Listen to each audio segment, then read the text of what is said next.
Ladies and gentlemen, welcome into the 1v1 me Counter-Strike 2 League. My name is the Batman. With me, the professional and your new CS commentator, Mr. Why Not. How are we feeling tonight, my man? You know what? I mean, all things considered, I've been crying wolf all day about being a little bit sick, but frankly, I think I feel better than last night even, which is insane. So coming into this one, I think we're going to have just as good as a time, if not better, as well as these teams who are getting warmed up to it. So too are you and me, man. Yeah, man. I mean, look, we've got 5 matches on the on the docket tonight, and for you and I, man, I mean, you in the booth last night, really not even me, you in the booth last night. Perfect. No, come 5-0 on the picks. I mean, brother, I told you, you're the expert. This guy in here was absolutely perfect. Now, I'm interested to see if you could do it again tonight, but I'm really interested to see your thoughts here. Our first matchup, FusiioN, Trick. Right now, the Stakers have Trick as a huge underdog coming into this one. I think partially because FusiioN not only dominating their match last night, but also becoming a little bit of a fan favorite here early on. FusiioN actually lost last night, if I'm not mistaken. Did they have 2 games? Because I know that they lost the last game of the night against Classic and Caker, and that one was a nail biter, dude. But yeah, I'm not too sure. I think Trick and Goodbye had really good chemistry going to where I could say the same for FusiioN and Edge, despite them actually losing. We saw that sick setup they had last night on Whistle. They were playing the 1-2 bait and switch punch, and it worked out once. The second time, not so much. Maybe falling a little bit consistent in their moves, and that got readable. But Trick and Goodbye, I never really saw them stagnant on assembly. It was always a differing opinion of what to do, as well as the fact that Goodbye is an opper and calls so many different plays. So it's gonna be interesting to see who adapts first, and I think that may look to be FusiioN and Edge, but do they actually break from that adaptation at any point in the game is the big question for me. I think the big question as well for, coming into this that I want to ask you is, a lot of times yesterday we kind of talked about the start of the game and the finish of the games. I mean, here in this one particular, do you think it's going to be a hot start, or do you think it's going to be maybe a late rally, or maybe a team kind of putting the nail in the coffin late? I think that's a mid-round big moment game. I think we're probably going to see these guys popping off closer towards the center of the series. Even if one team starts to take the game, I think the most intense and interesting rounds are going to come straight up down the middle of the series. So I think that's going to be a lot of fun to witness. In the beginning, however, I'm not really too frustrated with the idea that one team might run away with it is kind of what I'm getting at. I think that it'll be fine, and we'll still have a pretty decent game on our hands nonetheless. Absolutely. And I mean, the biggest thing that I know the Stakers are really excited about here, why not? Not only do we have the First Bloods and the match winner, but also now here are over-unders for kills. This time looking at Goodbye as kind of our center and focus point here. Below 9 or 9 on the dot or more. I mean, we kind of talked about this in the green room. Right now, the Stakers have it as a toss-up, but you kind of feel like that 9+ may be a little risky. I do. I think that I'm assuming this is being taken off the stats from previous matches that this team has played, in particular, obviously, Goodbye. So if that's the case, Goodbye was playing against a roster of Tiski and Fat Guy last night, where him being an AWP player allows him to pick people off who are playing a little bit more egregious, more easily punished for that matter. He was on individually for absolute certainty. However, if we're going against FusiioN and Edge, take things extraordinarily seriously. I mean, we saw the reactions to some of their rounds they were losing last night on camera. Not extraordinarily happy with that, and also not just sitting and taking it. That's something where I don't think Goodbye is going to be able to get away with so many kills as he was in that last game as well, but it's certainly going to get close to that if they take this game the distance. I think it's a little bit of a risk, but at the same time, I'm probably leaning in the fact that he doesn't. Yeah, and I mean, look, I think for Goodbye, and just like gambling or staking works. Yeah, no, and I think for you talking about as well for Goodbye, I mean, playing that AWP role, it's very much a live by the sword, die by the sword role, especially in 5s, yeah. But even more so, I think, in 2s, a lot of these maps really condensed, and like you said, if these players aren't falling into the traps that you're laying for your AWP player, it's really easy to get behind on flanks, it's really easy to kind of get up in your face with the AKs and with the SMGs, and just kind of shut that AWP player down early. But Goodbye, we saw him on a heater yesterday. If you can continue that into the day, I think that's kind of what everybody's kind of riding that wave off of from yesterday. FusiioN and Edge are also throwing some pretty good nades, I have to say. I feel like their utility usage was a little bit better than maybe most teams were, as opposed to the ones where we began the night out talking about, like, walk it up and try and get frags, which is entirely reasonable, I think. But when it comes to those guys and they're throwing flashbangs right in the face of where maybe somebody like Goodbye would be playing from, it isn't going to be simple. It's not going to be as easy for him to post on an angle as he may think, or at the very least, even if he gets away with it early, they're probably going to say to themselves, okay, how do we counter that, right? Like, so that was kind of what I was saying, to where the middle of the game is where things are going to get more explosive than anything else. And you can see on your screen now the results of the games from yesterday as well, or rather from tonight, or is that yesterday or the first day? Yeah, I think, I was just kind of going back through. I haven't seen Louis and FV play, so. Yeah, I think, that was kind of from the first day, but we saw Trick, kind of going through them as a whole. They've had kind of an up and down performance, I think, for Trick, looking at them in particular. I mean, you see the 9-5 win over Tiski, but then you see Frizzy with the 9-0 win over them. So, yeah, the first 9-0. So, it was really kind of, I think, for this Trick squad, very much back and forth. And I don't know for you why not, but I think for me personally, it kind of leaves very much the question up to me of which version of this team are we going to see. Yeah, that's fair. And I guess it really does also compare to different maps. So I was saying how the AWP last night is probably better on a map like Assembly, because the angles are a little less jolting. I mean, they're pretty much a total of like 10 real-life feet up or down for the most part. There's not really a whole lot of flicking and leaning you need to go for, as well as the fact that a lot of the angles are at a ground level, straightforward. So if you're on that bottom level, there's a lot of angles looking straight in front of you. If you're on the top level, same story. So if we're going to go with that map for Goodbye and Trick, I think that the work is really going to be cut out for Edge and Fusion to be those utility guys that I was naming. However, if we go to somewhere a little bit more nuanced, a little bit more, topsy-turvy, then maybe we can have conversations about them having difficulties of getting Goodbye as activated as need be. Absolutely. Well, look, we've got to get into some pre-game interviews, so we're going to bring Fusion and... Bring him in here. I was about to say, we got to bring Fusion and our boy Edge in right now, so let's go ahead, get them in the call with us. Or 2 matches. Oh, hello. Let's see how they're feeling. Hey, boys, how we doing tonight? Oh, I'm good. Doing great. I mean, look, why not? Let's break this match down. You got Fusion here. You got Edge. I mean, talking to these guys about this match tonight. Yeah, I mean, we caught you guys last night at the tail end, and it was a game where I think we were on the edge of our seats for watching your stream, particularly Fusion. It was one of those where we didn't really know what to expect going towards the end of it. But right now, there's a little less storylines going on and a little bit more of a ground level to assess what you guys are looking at head to head. So you guys last night, I feel like, were actually doing really good with your adjustments in the early game. You had some pretty good setups, but got a little bit stagnant, and that's like something that you can't really afford to do on a map such as Assembly against Goodbye. So do you guys have anything, if you have moments where the AWP might be getting over you in your own mindset, how you're going to go countering that? Nah, I'm not tripping about no op, if I'm being honest. In a wingman, I don't know. All it takes is one missed shot in a wingman, and it kind of cooks you and puts you in a more uncomfortable spot than I think you'd prefer to be in. You got to be clinical. You have to have a good setup for the op. And with a good setup, yeah, for sure. I respect the op, but I just think I'm not really concerned at the end of the day with the way that me and Edge have been playing. I don't think op. I mean, I think Kaker busted it out one time last night, and we saw it where he went for one peek, missed the shot, and he immediately got packed up. So it's just like there's some risk reward there. However, I know Goodbye's role in a team setting is Opera, and I know he's dirty at it. So I think I'd be a little more wary of it from them. I see. Than maybe like a Kaker Classic, but Yeah, that's a good way of going about it. I like that answer. Thank you, Tony. You're welcome, Fusion. Look at these guys, so sweet here in the Counter-Strike League. Well, gentlemen, look, I know we don't got a lot of time before this, so I want to get y'all score prediction here before we get into this big matchup to kick off our night. Expecting close games all around. I think last night, unfortunately, it was a little, obviously it didn't go the way we wanted it to go, but just the way that me and Edge's play styles go together here, I think we're in for a lot of close games as long as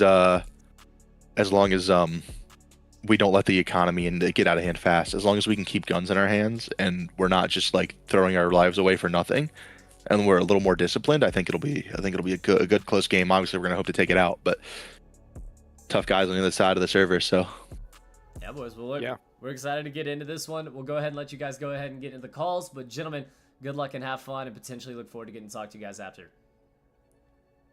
Yeah, thank you, brother. Absolutely.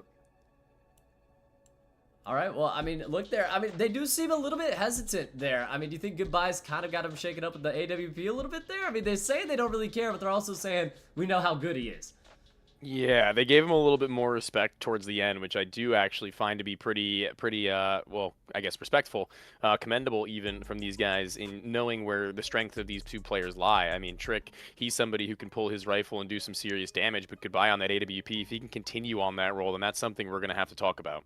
Hey, look, speaking of talk about, I mean, let's go ahead and talk to the guys, have them in the call right now. Goodbye, Trick. Gentlemen, how are we feeling tonight coming into this first matchup?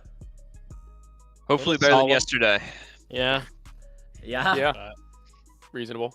Reasonable. Well, yeah. I mean, you guys have heard the tail end of the conversation before you guys joined in, and that's where we're going to lead off here is the AWP for goodbye. I mean, that's something that I was saying throughout a majority of these teams you don't actually have very much of. I mean, for maybe like 2, 3, maybe 4 teams, they're a duo of a rifler and an AWP player, and that might even be putting it generously, to be honest with you. But you guys are a true example of that. So is the AWP something that you look to lean into when given a little bit of a test goodbye? Because last night, the way you described it was, oh, Tiski can op, now it's my turn to op.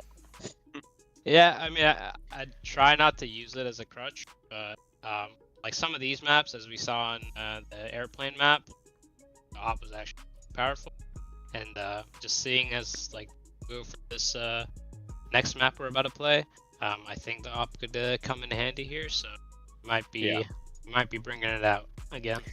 Fair enough. Trick, did you have anything that you were looking to play like supportively for when Goodbye was bringing out the AWP? How much were you like communicating him with what your moves were going to be? Was he actually by your side a lot, or you were setting him up, or were you kind of off doing your own thing, hoping he made it work? Yeah, I mean, I think my main job is to figure out where they are and just get that bomb down, and he'll take care of the rest. Okay. Hey, plant that rock. Plant that rock. We love it. Yeah, fair enough. Fair enough. Gentlemen, I know we don't got a lot of time. We got to get into this match. We want to get a quick score prediction from you guys. How does this one go down? How does our, third night of the CS League get kicked off? Think we gotta go humble and say it's gonna be a 9-7, 9-7. The humble route. Yeah. The humble route. I like it. I like it, gentlemen. Look, looking to bounce back. Looking to find a big dub here tonight. Good luck and have fun, and we look forward to getting to potentially talk to you guys afterwards. Thank you. Absolutely, Thanks. gentlemen. Yeah, that's a good prediction, I think, coming out of them. And Going humble tonight. Going humble tonight. Yeah, and I think I'm gonna get it out of the way early with my prediction now that we have spoken to them, and I'm gonna go on with a 9-6 in favor of Goodbye and Trick. I think I'm gonna go one round greater for them, given the fact that they were that humble. Maybe they're not as competent as we may think, but I think that that's a definitely respectful scoreline that they don't want to bury themselves in should it not go their way. No, absolutely.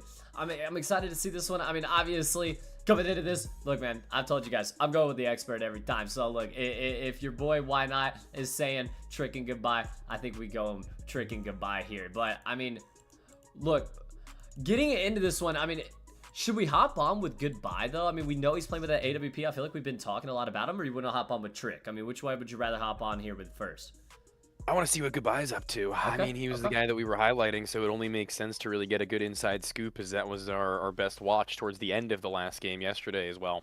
No, absolutely. And I think the biggest thing here for me is, he even talked about it. He said, look, it's going to be map to map. I'm not really trying to use it as a crutch, but I think some of these maps where the AWP is more prevalent than others, when you play the squad, it's going to be a problem. Now, can he get high? And the other thing that, we kind of have to, again, bring the stakers in onto as well is the economy. If that economy doesn't get going early, how much funds are they going to have to be able to buy that AWP throughout these halves? Yeah, that's also very true. And playing on this map, not very op-friendly, I don't think. I think it's actually going to get a little bit awkward, at least on the offense. The CT side, maybe, if that's where the start is going to peak off, then that could have been something. But you can see right now, at the very least, that they are going to be playing here. And it's not exactly the most angularly safe, could put it lightly, for him to get into a good angle, to not expect to hit a hard flick. Whereas the CTs, you can see on the bomb site, there's just so many places they can set themselves back, so very distanced from them, to where they can, take some time to adjust, maybe round a corner and clear their angles a little more slowly. We'll get our faces off Goodbye's beautiful face right here. He's right, Centering to the right? Like, I don't know. Yeah, I was about to say, there you go. Yeah. That away. Down the line. It's always the reversal, but let's see if they can pull the reversal from their last match last night, Fusion and Edge, because it's not great to start things off with a bad beginning to this season now. As you can see, they're already having gotten contact on one of the 2 CTs, so that's where Goodbye says, I'm dipping to the right. Yeah, he's absolutely out of there and already on the flank. A couple missed shots here, Why Not? Lets the CTs live, and now an opportunity. A couple of dings coming through, the bomb plant trying to go down. They're rotating around And a behind Mixie us. pistol round to start us off. I'm taking left There's catwalk. so many angles they could take right now, though. There's so many ways they could get back into the bomb site. right They could have there. hopped over the back wall. They could have jumped over the one deep. They could wrap around the entirety of the spawn, and it looks like that's what they've gone for, and Trick has been ready for it the whole time. Edge is dispatched of, and the last of them, I believe, has already been heard in Fusion, who didn't quite make the round to hear the jump onto the railing, because I think he might have just missed the timing onto the defusal. If he doesn't get on it, like, right about now, he's going to get walked on and killed outright. This is going to be very difficult. And I mean, you don't have enough time at this. I mean, the kit not there. And goodbye. Big up. Able to find the big 1v1. And you hear these humble beginnings here. They're going for the pistol. They're trying to build these rounds one by one. And I love how kind of not even getting too aggressive here. It will be one AK, but a MAC-10 as well. Okay, I'll play slow down below. I think you know how quickly things can just turn around in Wingman especially. Now it's the AK-47 that's got the higher fire rate. It's got the higher potential than any other weapon the CTs could have bought right now. And, you know, I think it's a pretty good Hail Mary to just throw themselves into one position, try to just funnel in. It works in the CT's favor because they have the SMG just chilling. But imagine he pulls out his knife for half a second too long. Imagine that he's got a weapon that isn't exactly as fast a fire rate as that. Yeah. Worst case scenario for Fusion and Edge. And again now. Will be goodbye. Slow peek towards this left side, but not going to find anything. As the nade's over the top. It's a good nade, and you talked about that utility usage. Unfortunately, just no one there when the nade lands. Yeah. Oh, they spotted him too. That's an interesting flash. I don't know if it's actually going to do all that much because it's going to be behind where the CTs were planted. Yeah. And this angle is just the most annoying of them all. That's a smoke that's going to go over the wall. That flashbang will be better than the first that he tossed because now they might be worried that there may be a rotate or a wrap. Dude, do the CTs know how covered they really are in that bomb site, though, is the question? Because you could see the tip of their head, potentially, I feel. Yeah, you can get down on the thing. Boost of sorts? The serve? A little bit of a serve down. But he died. That would have been awful, but Trick is able to get through. The bomb in hand as well. So if Trick dies down here, this is going to be Mixie, but goodbye! Drops down into the site like a bat out of hell and able to find two. Okay, wait, maybe him getting over 9 kills isn't entirely unreasonable right now. Oh. If they're going to be giving it to him like this. What does he have right now? 3? I believe. 3-0. 3 kills, 3 rounds. Yeah. If he gets 6 more straight but doesn't get a kill in one of those rounds, he'll be cutting it close, but maybe 9 wasn't that big of a bet. I'm going to need to, or stake rather, I'm going to need to get a little bit more on that and in my reasoning, because here goes the site take once again. Trick will not be going for anything other than kills and cover because he's inside the smoke planting. Oh, Edge! Through the smoke! Able to find 2. Spray transfer very, very, very close, but not close enough. Look, he's getting flicky leany even in the death cam there. He's getting ready. Aim training. I mean, 7,800 here. It is possible. I mean, the T's, a lot of money on them, but no AWP as of yet. And as you mentioned, not necessarily the most op-friendly map, but... Yeah, I don't really blame them for not going for it just yet. It's pretty standard for them to go on the high ground to start this round. It's super defaulty, and yeah, there it is. Fusion, he thinks he can take that wide swing on a timing where he may be looking towards his right in the bottom end, but he is not. He's super attentive to what may be going on. He's been so absolutely snappy, I feel like, these last 2 days. Goodbye. Yeah. And that was the thing. I mean, he's talked about it. I mean, he's not going to use the AWP as a crutch. I mean, he very much says, like, it doesn't matter. I don't have to use the AWP. Those AK shots giving out some haircuts, but it will be Trick who gets taken down. Goodbye immediately on the drop. But now things become a little bit more interesting here in this round, Tony. Yeah, he just sits maybe behind that smoke. That could be a move. Could be a play that catches goodbye with his pants down. But if he's been proactive, he could have gotten almost anywhere by this such a claustrophobic map in that regard. He's out towards the bottom end of the smoke, and goodbye just can't get anything more off. Is this the time where the comeback is on, when the money has been procured? Fusion and Edge, they seem to think so. I mean, goodbye. The way that he's been playing through the first couple rounds, you think he's poised to take that, but Edge, a clutch 1v1. That's 2 rounds in a row now from the CT side at Edge and FusiioN. As you said, Center again. this is a big round now. AK investment here from the terrorist. Okay. This becomes a very big round for Goodbye. Gets close quick. We haven't actually seen them go up this side yet. And I think that's going to be a big win for them, trying to take that anonymity to the next level. One towards the window where Edge usually defaults. No, FusiioN and Edge had made the call to both walk along the left side relative to their own positions, and it works not very well, unfortunately. But it was an interesting call. I like the buddy system strategy when you haven't employed it all that many a time before, especially not that aggressively since that second round pistol rush. Oh, and they're just going to run it right back down. Blitz, Bama Blitz. All of a sudden, the Molotov will do damage. You hear it. Oh, this is a big play here. Trick will be able to find one, but 10 health. Both players low in the situation. Could have movemented a ways around that corner and saved a second, but that's okay. I'm not worried as long as he's still alive. Smoke to the center of the site. Has he baited out the crawling creep, or has he gone in the other direction is the question. And Trick, he looks to answer it. The double back, 50 seconds left. You can absolutely afford to go for something of that nature. And if he is here, he's read the situation to a T. No, it's still anonymity for Edge, or FusiioN, pardon. Yeah, now, if you're Trick, you start to have a few questions, even towards yourself, as you checked almost every single angle. Check back to the original fight. Again, nothing. There's 26 seconds left on the clock. I mean, you have to plant this bomb here at some point. Got to be waiting around that bend or on the window, and it looks like he's just gotten around. He was in the corner. He did wrap around him and double down. Oh my god, they were playing Ring Around the Rosie, and they never even knew. Oh my goodness. And unfortunately for Trick, he's the one that meets his demise and falls down. So now, after a 3-0 start and a lead for Trick and Goodbye, it is still a very close half here. You're really starting to climb back into this one if you're FusiioN and Edge.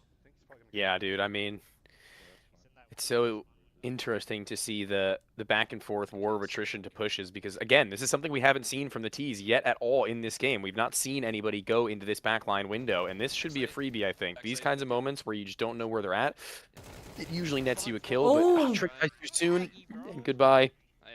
That's our whiff of the night. We had one last night from somebody, I don't believe I recall who, but maybe it's best left forgotten. You know, and I think that'll be one that Goodbye would like us to forget as well. You know, the shots Toughy. Not going his way there, and after a dominant start to the game, 4-4 at the end of the half. Like, you can kind of play around sight really easily. All right, one more go. Somehow have come to the tie from where it was once a 3-0. And now getting them on their cross. GBB not... Oh my lord, flicking their crosshair any farther than where they had it placed finds both headshots. That is smooth as you'd like. Where's he at right now? Press tab, brother. Oh my. Keep us in... 7. 7, I mean... He's gonna break. It looks like he's gonna break that 9 or more, chat. I mean, unless he goes absolutely, I mean, Antarctic levels of ice cold. Yeah, I mean, this round in and of itself should be a freebie for him for at least his one, unless Trick gets the double down. But here comes the first of them. And the second, there you go. Okay. You know, maybe they win it out too quickly. Maybe he just gets 1 kill per round. Who knows? Mac 10 head armor. So wait, is it 9+, so he needs more than 9? No, I'm assuming that means? yeah. So it's either below 9 or it is 9 or more. So he can it can be 9 and that will land. The stakers will win if he gets to 9.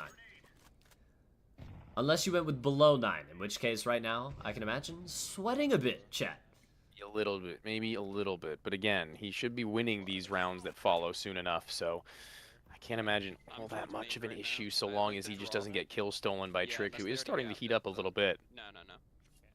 Both players played well in their own regard. I mean, Tricky multiple rounds here with the SMGs in particular. Yeah. Been able to find kind of those early round 2 pieces, you know, and you could say they were throwaway rounds, you know, save rounds from the other T side, but I mean, still. Somebody's got to get those kills or else you just lose. Exactly.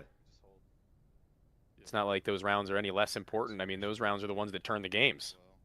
It's what's given them a 2-round lead, at least for the moment. Now with Look at this setup they've got going, actually. Look at the I was yellow about to dot say, on the top yeah. left of your map. That's perfect, that crossfire, actually. I love it. I mean, you feel very comfortable right now in the position that you're in. The only gap is that wall that's right above where yellow stands, and if they look straight down. I don't really think that they're going to be doing a whole lot of that. They're probably going to swing him, if anything else. In 15 seconds, yeah, I mean, here they come. They got to plant soon, Yeah, so they gotta initially go. it'll be quick to die, and now it's Ooh. the clutch up for the M4. If he can deny bomb plan and then just get moving and schmoving, then he should be fine with this one. I think he's going to get it done. He can just run. They can't plant the bomb. Yeah, there's no Nope. plan. And I mean, he wants the kill, though, regardless. Let's go. He's got 9. And that will be 9. Yeah. So for our stakers who went with 9 or more, that'll be goodbye.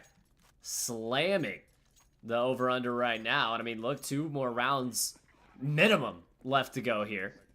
Yeah. You have to feel like goodbye, maybe pressing double digits now. This will be Fusion and Edge's purchase round, by the way, so they've waited long enough. Yeah, I don't think I'll stay. But how long will they wait in this round before they actually step forward?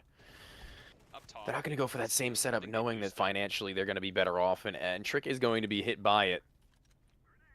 GB, I mean, he loves these angles. He's been playing on this right side shaft for quite some time now, and the rafter is his home, but he'll eventually vacate just for the time being. He's nomadic in order to get himself in a forward position. 49 seconds left now. 45. As the comm comes from his teammate, and like you said, very mobile right now. Is all the way, kind of flipping the map right now, and trying to gain the high ground. And oh, he's hurt him as well. Here's him drop. Can he get the jump on him though? Why not? This seems perfect if the timing could go his way. Wonder if you can get on top of that roof to his left, that greenhouse right I there. was But thinking the same thing. haven't seen anybody try it yet, but right now is not the time, especially when he gets them over the roof. Yep, gotta. 8-4. Match point now here for Goodbye and Trick. Thank you. And look, you may not be dead on with the score, but barring a miracle from Fusion and Edge, looking like you are going to continue here 6-0. In predictions, why not? So, I mean, look. He continues. The legend of why not continues. Don't let the foot off the gas, they say. And I think right now we are on one. I think we're 100% locked for the rest of these games. And right now this one has gone, honestly, speed-runningly quick, I feel, despite it being 8-4. I think this one has gone pretty fast. A lot of these rounds determined in the first, 15, but towards the end of this match now, I feel like everybody feeling the pressure. That's when Edge and Fusion are the ones taking the pace way down. Let's see if he can end things off with that AWP in his hands. You talked about it all throughout the pre-show. I mean, we know how big of an AWP player Goodbye is. And it would just be the cherry on top. He spotted the bomb on the outer rim of the map towards the left, Trick, so I think it's only a matter of time before Goodbye actually forfeits this angle. I can't quite tell. You'll hear more than I do, so I don't know if the footsteps are on their way. But he wants to go not backwards, but instead forwards and then change his elevation. Good move, especially when Trick does drop that bomb. Oh, and it... Oh, the shot! No ammo in my rifle, by the way. Just missing. He'll miss too, so now flipping the map here. Wants to get back over the side quickly. The bomb plant does go down.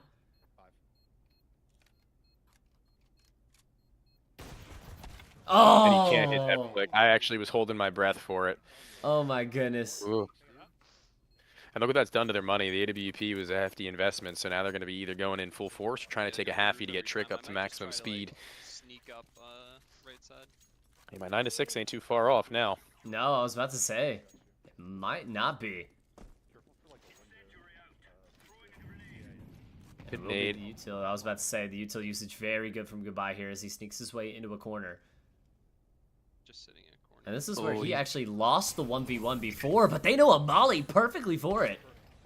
And baits him out perfectly. Fusion on the op, that's so interesting, and look what it's done for them. Oh, he wanted to make sure he didn't fall off the map there. I wonder if that's happened before.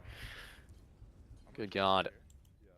MP9 in this clutch. I mean, he's not going to need a freebie necessarily, but he's going to have to get a kill pretty cleanly regardless. So here comes that jiggle, not fully held. That's the player that he wanted because the other carry's not a rifle, but an off. And the finish comes with the fully automatic gun. Actually, Fusion got hit by the exact issue he was describing in the pregame about what the AWP means. You miss one shot, see you later, son. And both players, Trick and Goodbye, both dropping double digits, both dropping 11. And I mean, that's kind of what we talked about. Why not? Both players really pulling their weight there, and a big win that you could tell they felt like they needed. Yeah, I mean, that's definitely really, really well done. I think that they felt themselves really early in that game, and although they may have let one slip, it's really the c'est la vie in Counter-Strike. I mean, one round every now and then is how the game goes. You just need to keep yourselves mentally in it for the long haul, and I think we definitely saw that here tonight. I'm excited to see what they have to say about that one as well when we do drag them in for the interview. However, good well done game from Fusion and Edge just the same. I mean, it's not like they got stomped. It's not like they were playing terrible Counter-Strike. Caught off here and there by some awkward angles as well as some awkward timings. And that's going to be actually what gets them on the pistol round as well. That 1v1 where Fusion has to plant. And it just so happens that Goodbye has been playing on the other side of that right side wall the whole end. So, unlucky. Yeah.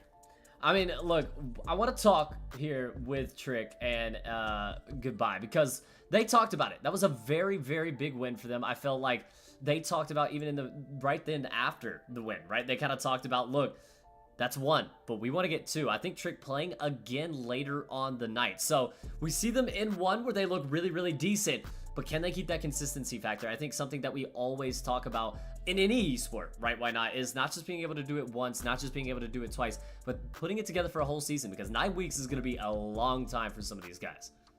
Yeah, I completely concur. I mean, looking at these guys' performances already in these last couple of games, like, it gets a little bit tight here and there, but still relatively consistent, I think, is one of the more favorited teams now that they have their chemistry established. They have their roles established as well, and we've got them in here to talk about it. I love it. Gentlemen, Good. we heard you guys after talking a little bit saying, hey, look, that's one win, but it's not what we want. The job's not finished. Kind of talk to us about kind of the mindset right now, because it seems like you guys, you know, you're happy with the win, but you're not satisfied quite yet. I mean, we got pretty elated after our first one last night, and then came to the second game and didn't really do much of anything. So we know the night's not over, and we gotta stay locked in for this. I love that. Yeah. That's funny you say that. I think last night I asked you the question between your games, how you were feeling going into the second of them. Now, in hindsight, do you think that it was actually a factor that played into how you play the game? Do you think that it was something that actually affected you, or are you going to say that you just didn't play your best? Well, we tuned in a little bit and heard that they predicted the 9-0 in their pre-match interview, and then once it started to get to like 3-0, it started to get to us a little bit. So I think we have a reaffirmed mindset for tonight to really stay in it, at least get one round. That's the first goal of the night, one after another. Dude, that's a good way of going about it, especially having been on the end of a 9-0, not gonna lie. Yeah.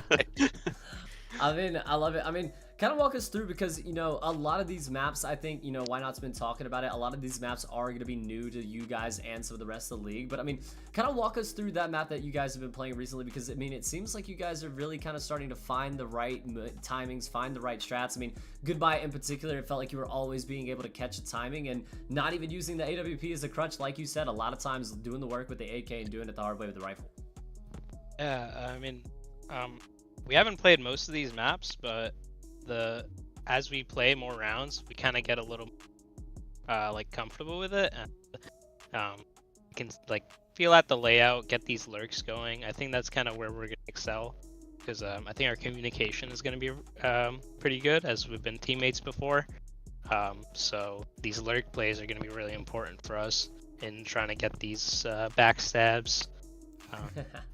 So I would also say with that we take a lot of what the other team's doing on their sides. Like during our T side, we're kind of analyzing like what has just worked against us that like they were doing that was successful, what doesn't work. So going into the CT side, we already kind of have an idea of like the aggressions that they were doing that really caught us off guard, and like what was kind of obvious. No troll like last night in the 9-0. I feel like there was a lot to go back on from what Littlebeard and Frizzy were doing. That makes a lot of really good sense to see how that map in particular works, whether it be like the utility, the spams, the boosts, the rotations. I feel like they actually had a lot of that was pretty good, like all things considered. So yeah, they were surprising us with a lot of plays, and yeah, we didn't have many rounds to play with to counter that. So Yeah, that's fair. 100%. I so mean, that's behind us. hey, Yeah, we're past that. we're past it. It's a new dawn. It's a new day, and it's a big win for you guys. Now, I don't want to look too far ahead, but kind of give us, your first initial thoughts on y'all's next matchup that we'll see later on tonight. Because I kind of want to know, I mean, coming over from the Call of Duty side of things, we know kind of what our players do in between games, but curious here for Counter-Strike. I mean, what's kind of the plan in between games? I mean, is it going back and looking at VOD? Is it hopping in, running some kind of just pub and winning man? I mean, how do you guys kind of stay locked in between Downloading games? the new Pokemon game that drops in 30 minutes? There you go. Dude, Oh, he's really? dialed. Maybe, look. maybe. I Oh, think my plan here is to go get a pug going. Absolutely. right, dude. Hours, so. Yeah, I think we'll stay fresh, and then right before we'll hop in, kind of talk about what we want to do on both sides, some loose ideas, and then go into the game and see if it works. That's good. I love it. I love getting that insight of the stakers. Well, gentlemen, look, congratulations on the first of potentially 2 big wins tonight. I know we'll talk to you guys later on, so I don't want to keep you here too long. We'll let y'all go ahead, stay locked in. But, gentlemen, we appreciate you, and congrats on the big win. Thank you. Absolutely. Thanks. I mean, look, why not? They talked about it. I kind of like getting that little insight to some of our players here because, like we said, a lot of our stakers new to the Counter-Strike scene. So kind of interesting to see kind of the Counter-Strike players fully wanting to stay locked in. Like, they do not want to get cold at all. No, I 100% agree, and I think that that's something that really, it kind of resonates with some people, but doesn't with others, because there are players who actually think the opposite of that, if I'm being honest with you. So having an interview like that, where we get that mindset shown, it really does give us like an insight onto what they look like as players and individuals, because frankly, I know a lot of players that don't really like that. I know a lot of players who would rather take that time off to maybe just do a little bit of deathmatch and then probably just watch some YouTube, like get something to eat, not get too stagnant, but just kind of like a little warm up after and then break, and then like a little warm up beforehand, as opposed to like I'm gonna pug for the next 45, then DM, then play a game. I know that not a lot of people function like that, but some do. Some do, but look, I mean, they took quite a long time in that first matchup, so we got to get right into our next matchup. We have Frizzy, we have DK Rat, and we already have interviews, so I'm interested to see who you want to talk to here first. I think we should get in the 9-0 boys for the start, because it's just fitting after we get off the 0-9 boys immediately following. Yeah, okay, I like it. Well, let's go ahead, get them into the call. Gentlemen. What's up, nerds? What's up, boys? we just don't know all the other team. We were like, I love it. What do you mean? What do you mean? Explain. well, like they like asked us a question, and then like I was just about to respond, and then we were sent into the nether. Yeah, you've been brought into the caster's cage here. You know what I mean? Welcome on in. I mean, Yep. Gentlemen, coming off a pretty good performance, I think some would call it after last night. I mean, how do you guys feel coming into this matchup today? I mean, is it hard not to be overconfident right now? I wouldn't say overconfident. I think the confidence kind of just on the same level it always is. Just coming in always expecting to win the game you're playing. Absolutely not.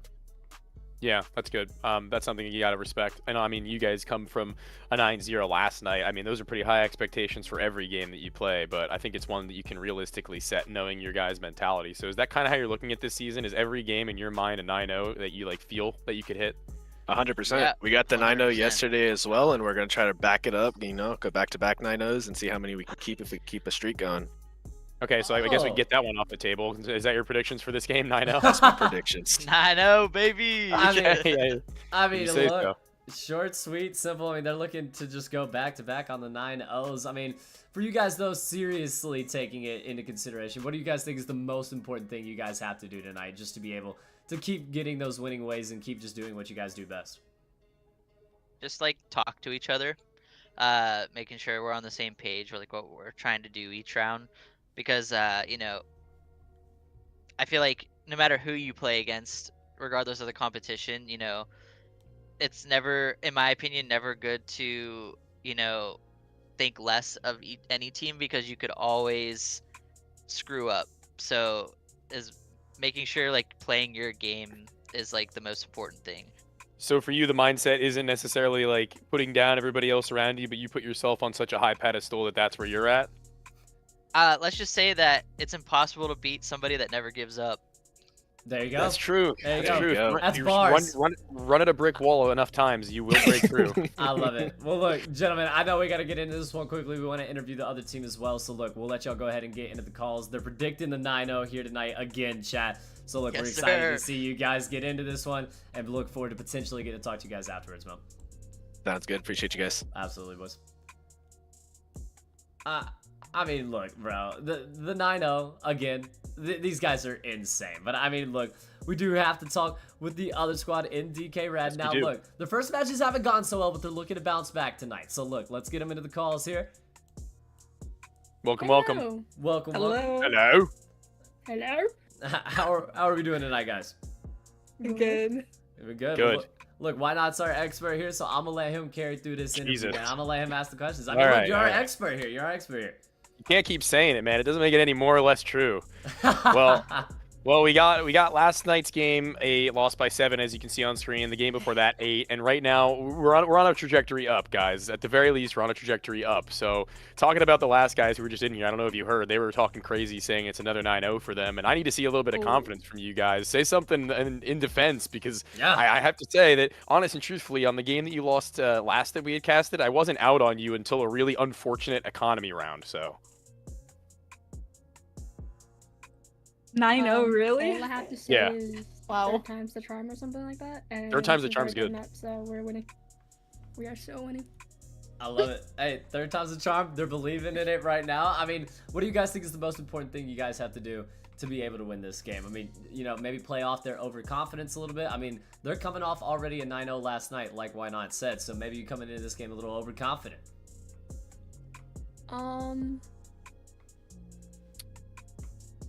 Well, for one, we're hosting a server this time. You know, 0 Ooh. ping advantage.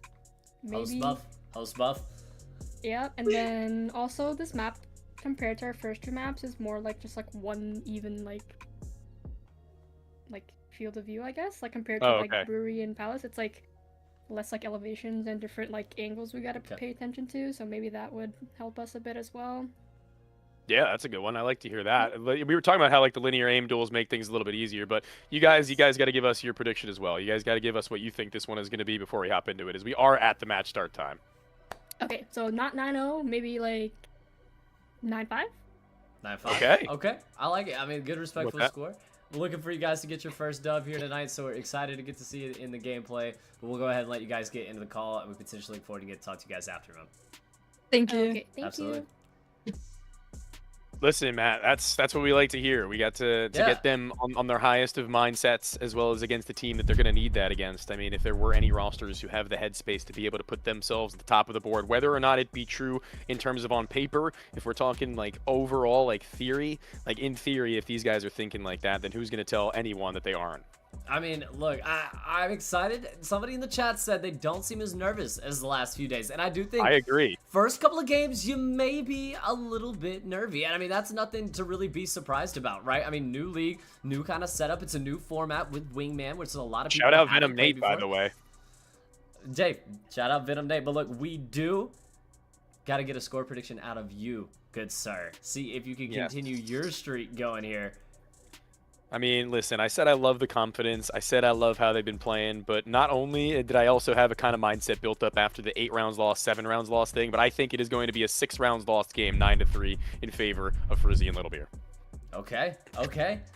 I'm excited. I'm excited. I mean, look, if I why hope they not? turn my expectations on the absolute back end. Hey, if why not? Can you imagine this is the one that busts your streak? You know what I mean? I would love it. I would love it. It would at least be an enjoyable one. I think the stakers would as well. Now, I will say this. DK Rag comes into this as a massive underdog. All right? Coming into this, they were a 5.39x return, which is one of the highest that I have seen in quite some time. So, look, it would be an upset of probably the biggest proportions we've seen so far here in the 1v1B League for Counter-Strike in particular. So It's one of I'm those games excited. I put a little bit of a lower stake on. You know, this is one where I could like comfortably drop like either. Well, pardon me. If we're going for the lesser odds, then I think we're gonna go pretty big. But if we're going for the higher odds, I'd go pretty low on this one. Like dropping like a 5er on this in favor of DK and like you. I think that's like a really safe amount of money to push forwards to potentially make your bread back. Hey, look, I think we've got a couple of good stakes here tonight coming into this match, but obviously, what do you think? a big fan. I'm sorry to cut you off. That we cut to Little Beer at the half. Little Beer at the half. I'm down to cut to Little Beer at the half. I know. I saw we had somebody complaining that we were seeing the best POV. Don't mind him. In the league, but it's okay so far. I wouldn't say the best POV in the league, but the best POV of the night, surely. Yeah, one of the best POVs in the league, hands down. I would give him that much. And right now, I think if we're talking about one of the best POVs, you got him on the other side right now. I mean, the 9-0 team, like they have a high chip on their shoulder, trying to make that entry point around the back end of the streets. I was going to say doubling up as well. And now maybe the rewrap. But I mean, a lot of information is going to be gained here for the CTs. And honestly, this is going to be a very difficult push without just popping ahead here. They've been given some free space. That's good angle clearing, I think, from DK. But there was one who wrapped around the back, and there was just Little Beer ready for the fight against Anna. Unlucky. Just tap away. 1-0 up for the CTs immediately here as Little Beer and Frizzy. And as you said, if anybody's interested, by the way, Slump, who's going to play later tonight, he just finished his game in ECL, and he is looking pretty good. He went 31-29 with 92 ADR. Oh my. Fun fact. That is an insane amount of engagements as well. Like, 31-29. That man is chowing everything he sees. He is actually, yeah. He's playing entry roles. That man is chowing everything. I love it. And Frizzy already the M4A1 investment, but Anna, the 1D to trade. Trying to grab that M4 as well. We'll be able to do so. So now very interesting 1v1 here early on in the game. Definitely one that plays on the psyche as to where they could have wrapped with all these different trains, all these very linear and long walls, and shot in the side as soon as they turn. That one's going to get under your skin. That one's likely going to get on your nerves. Yeah, and I mean, 2-0. Slightly. I was really, and that's just a big moment, and I think for some of our new stakers, just those little 1v1 engagements in a round like that where the T's had not invested anything. It was a save round for them. They had to kind of bounce back off, and the CTs lose an M4A1S there early on in the game. You see Anna and DK able to build off of that.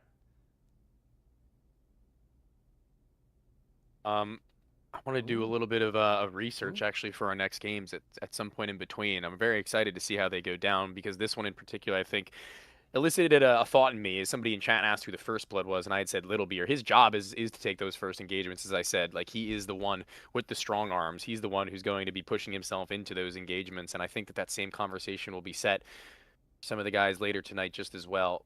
And we're in the same spot as we were last round, but one player advantaged for Akimbo. It's not going to work out any better for the girls. Yeah, 3-0 up, and I mean, it may be a quicker POV switch over to Little Beer than expected here. Perhaps. As we do need to see DK and Annis try to get themselves back into this match, but that's going to be a big Molotov early on that just denies the push immediately. The damage done as well going to be heard from the CTs, so information, damage, double smokes towards mid. I mean, this is just a setup from hell here from the CTs. Ooh. Okay. But a shot. Oh. Let's talk about that flash, though, because it's gotten them so blinded, but they don't get run down. This could be a just sit and wait kind of moment, but I think that these players are just too cognizant of these cubbies. I think that they don't leave any corners unchecked. This would be a wild one to let loose, however, if you are Frizzy and Little Beer, given how dominant they've been in the financial advantages and equal. It's just going to be a back turn that they need. 65 HP to work with here. 32 seconds left. Works her way on towards the site. And it's just such an unfortunate position. You check every corner but the right one. as it will be the kill that comes through. We'll give it one more round here. Why not? I think until the POV switch over onto Tony. Or rather, not over onto Tony, on over to Little Beer. Yeah, we're switching to your POV, bro. You're spawning in. Little did you guys know, Tony, spawning in later tonight? I would love to play one of these as like a show match someday. Who knows? Maybe you'll even find me participating one day. What was that nade? Dude, that was absolutely catastrophic right off the backside of the red train, and eventually they're going to look to send some of their own, but Frizzy is close. Frizzy's made known. Ready to actually take that next peak, though, are either of the CTs who have pulled back temporarily. That's a crazy smoke, too. Yeah, the util usage is really the big thing that's getting for me from Little Beer and Frizzy, and we will go on to a POV switch here, but that's kind of the big thing that's really surprising me is how good the util usage is, and really how well they're using it to their advantage, but also to completely derail anything that the girls have going. Little Beer's a little jersey wall back there. Trying to see who the purple one is. I can't quite remember. It might have been his most recent team, but you guys are going to see me when it's just me and not Matt. You're going to see me like this a lot. Just like really analyzing what's going on. You're not even going to see my mouth moving anymore. It would be like looking straight at the screen, sniffing it practically. I love it. Bullcut Matt said hi, Tony. Yo, what is up? That's my Tony twin. fan in chat is rare. That's my twin right there. Bullcut Matt, also a Fisher guy. True. I texted him so many times on accident because I had another Matt in my phone and I wasn't even mad about it. I was like, yo, what's up? Do you want to come out with us? That's my twin right there. Do you know who damn, I'll remember the name and I'll ask again. Lucas is? Do you know who Lucasi is? Lucasi? I do know Lucasi very well. I know Lucasi very well. I have a video of Lucasi and Matt getting into a crazy argument at our cafeteria table. It was the funniest thing. That does not surprise me. That does not surprise me at all. I will send it to you at some point, but right now we've got Counter-Strike on the brain. We love Lucasi. 5-0 up, though, here. As you mentioned, Counter-Strike on the brain. Counter-Strike here tonight. As I will say this as well. I mean, we've got to see something from DK and Anna soon. I mean, it just really looks like they are falling behind. Not just in this map, but in terms of the rankings as well. I mean, coming into this league, remember, one win gives you 1 point. If you do not win the match, if you lose, you get 0 points. So starting out 0-3 while other teams are starting to kind of pack together wins, it's going to be hard for them to kind of dig themselves out of this hole later on down the road when we get closer to playoffs. I don't disagree. Another one of these early smokes and early flashbangs just to try to stall out the offense from getting forward positioning. I think that I can't exactly tell that they'd thrown another smoke in addition to that. Frizzy threw one on the opposite end of that same wall, so they try to lurk through it, and frankly I don't blame them. It's just going to be held. Body goes flying there. Yeah, Ragdoll goes nuts. That's a cool angle. This is kind of a big gunfight. This Ragdoll, Little Beer, just too easy. 7-0 up, and I mean, look, it looks like we might have had more time for the interviews because this is a speed run, a DoorDash, whatever you want to call it. They said they're going for back-to-back 9-0s. They were not kidding. Well, that's interesting. Little Beer actually changes the utility he throws in the two default spots. Throws the nade deep left, the molly close right, and it allows him to get to the backside of this train, this wagon, if you will. Looking a little rusty, but I think Little Beer is looking pretty on point tonight. And Frizzy as well. Through the smoke, able to find the first. Beer will go down. But the swing does come through again. And 8-0. As just in the same room as him right now? He's turning to his side. Wait, can you go to the Frizzy cam real quick? I was about to say, yeah, let's go. Let's turn to the Frizzy cam. I think they might be in the same spot. No, he's at Fisher. He's at Fisher. What is he looking at over on that side? I don't know. But I mean, a first half from. He might have a stream chat open on a second monitor. Actually, that's definitely what it is because his second monitor is lower. This is a slamming 8-0. I was gonna say he doesn't need to like do stream sniping or anything like that. So. No, I mean he doesn't even need to look over. I mean he might not even need to look at his own mini map right now.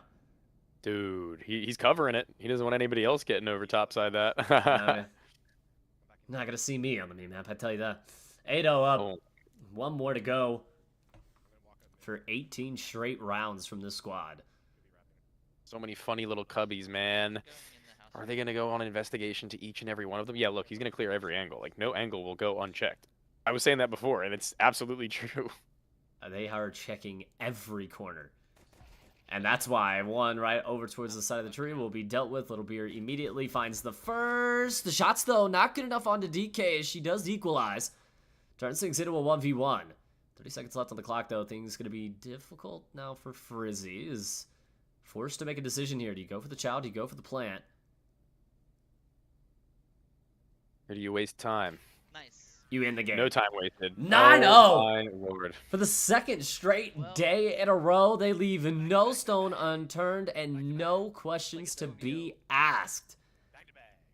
18 straight rounds in a row as this looks like one of the most dominant teams in the Counter-Strike League right now. I mean, that much is absolutely true. I mean, they're absolutely crushing it. It's not even a moment of breathing room, and I think that every time that they'd make their turnaround to bend, there was just something ready on the other side from Frizzy and Little Beer, whether it be one, both, or the other. It was never a question in my mind as to whether or not they were in the driver's seat for this game, and the scoreline just says it all.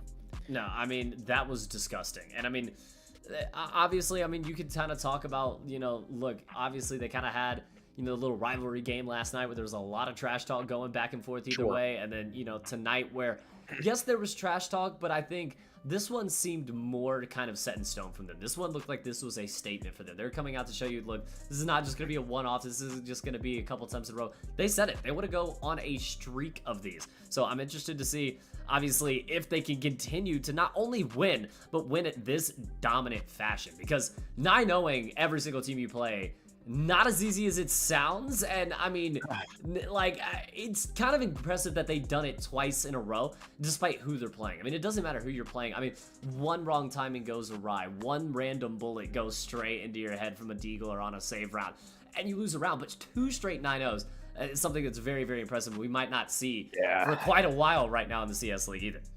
Yeah, it was weird. I think the team that they played yesterday were like probably one of my favorited teams coming into this, or at least not like favorited to win the whole thing necessarily, but definitely in the conversation. And Frizzy and Little Beer were as well. So it was really shocking to see that the both of them had just stamped out that competition to where previously they'd struggled in certain circumstances outside of the 2v2 division. So, you know, I think we'll never really know until we come across like the quote unquote big dogs. I mean, I think that people are probably looking to people like, is it Kojomo and Louis playing as a team? Yeah, I think so. That's going to be one that people are probably going to be pointing their finger at to do some serious damage. Yeah, but look, I mean, we'll get Frizzy, Little Beer here into the call. It's way out of pocket, homie. And we'll do what's up?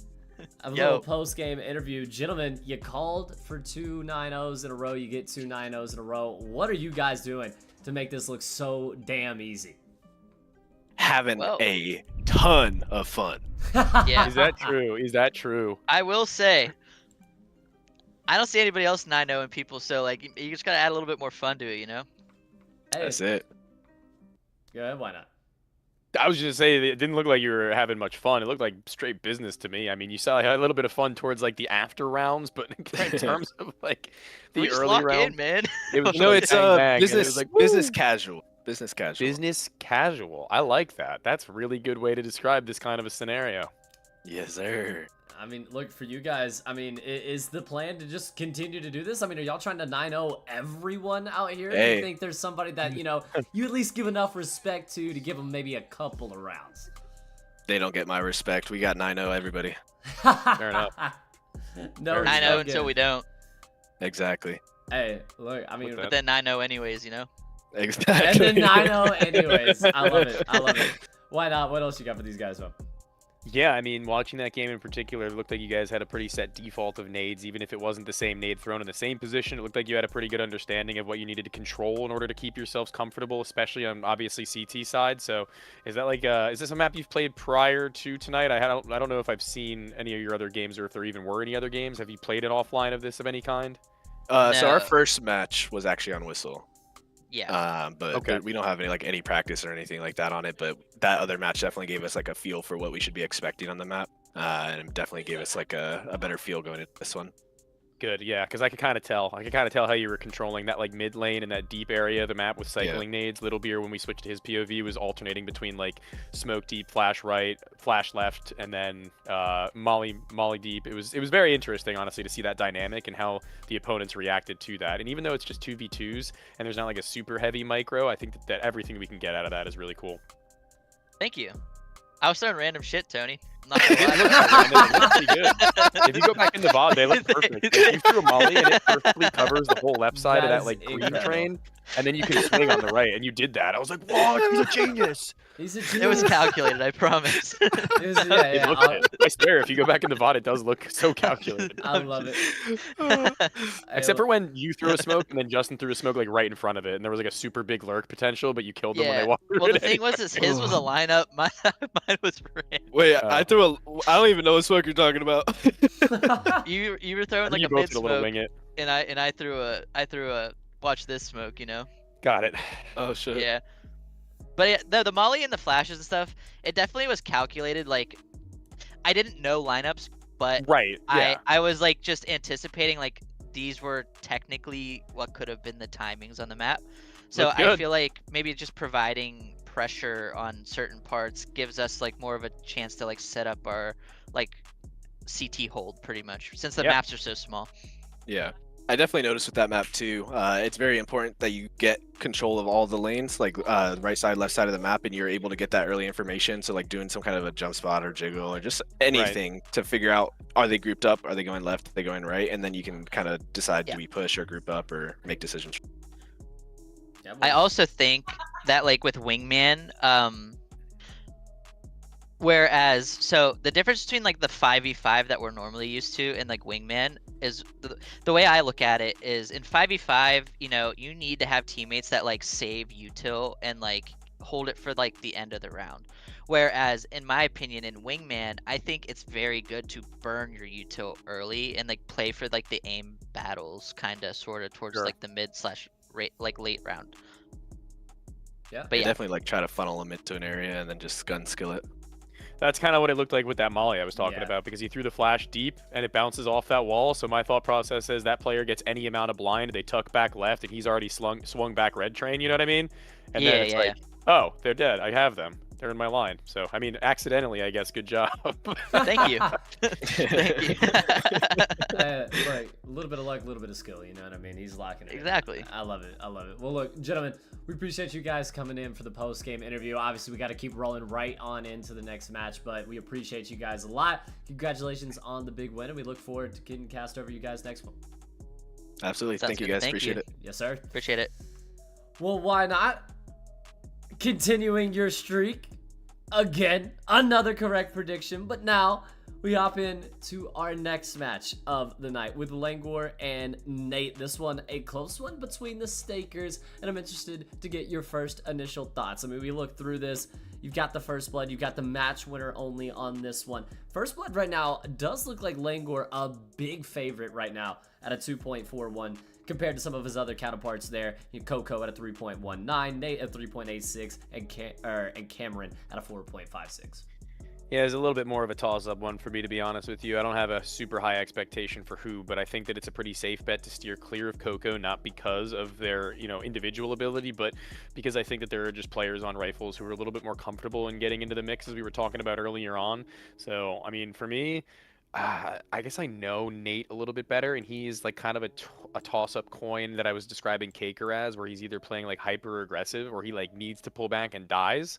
And I think that he's done a really good job of rounding that out after the couple of seasons he's had in advanced. But at the same time, 2v2 unleashes the beast a little bit. So I think he's a guy that might look to take matters into his own hands if needed.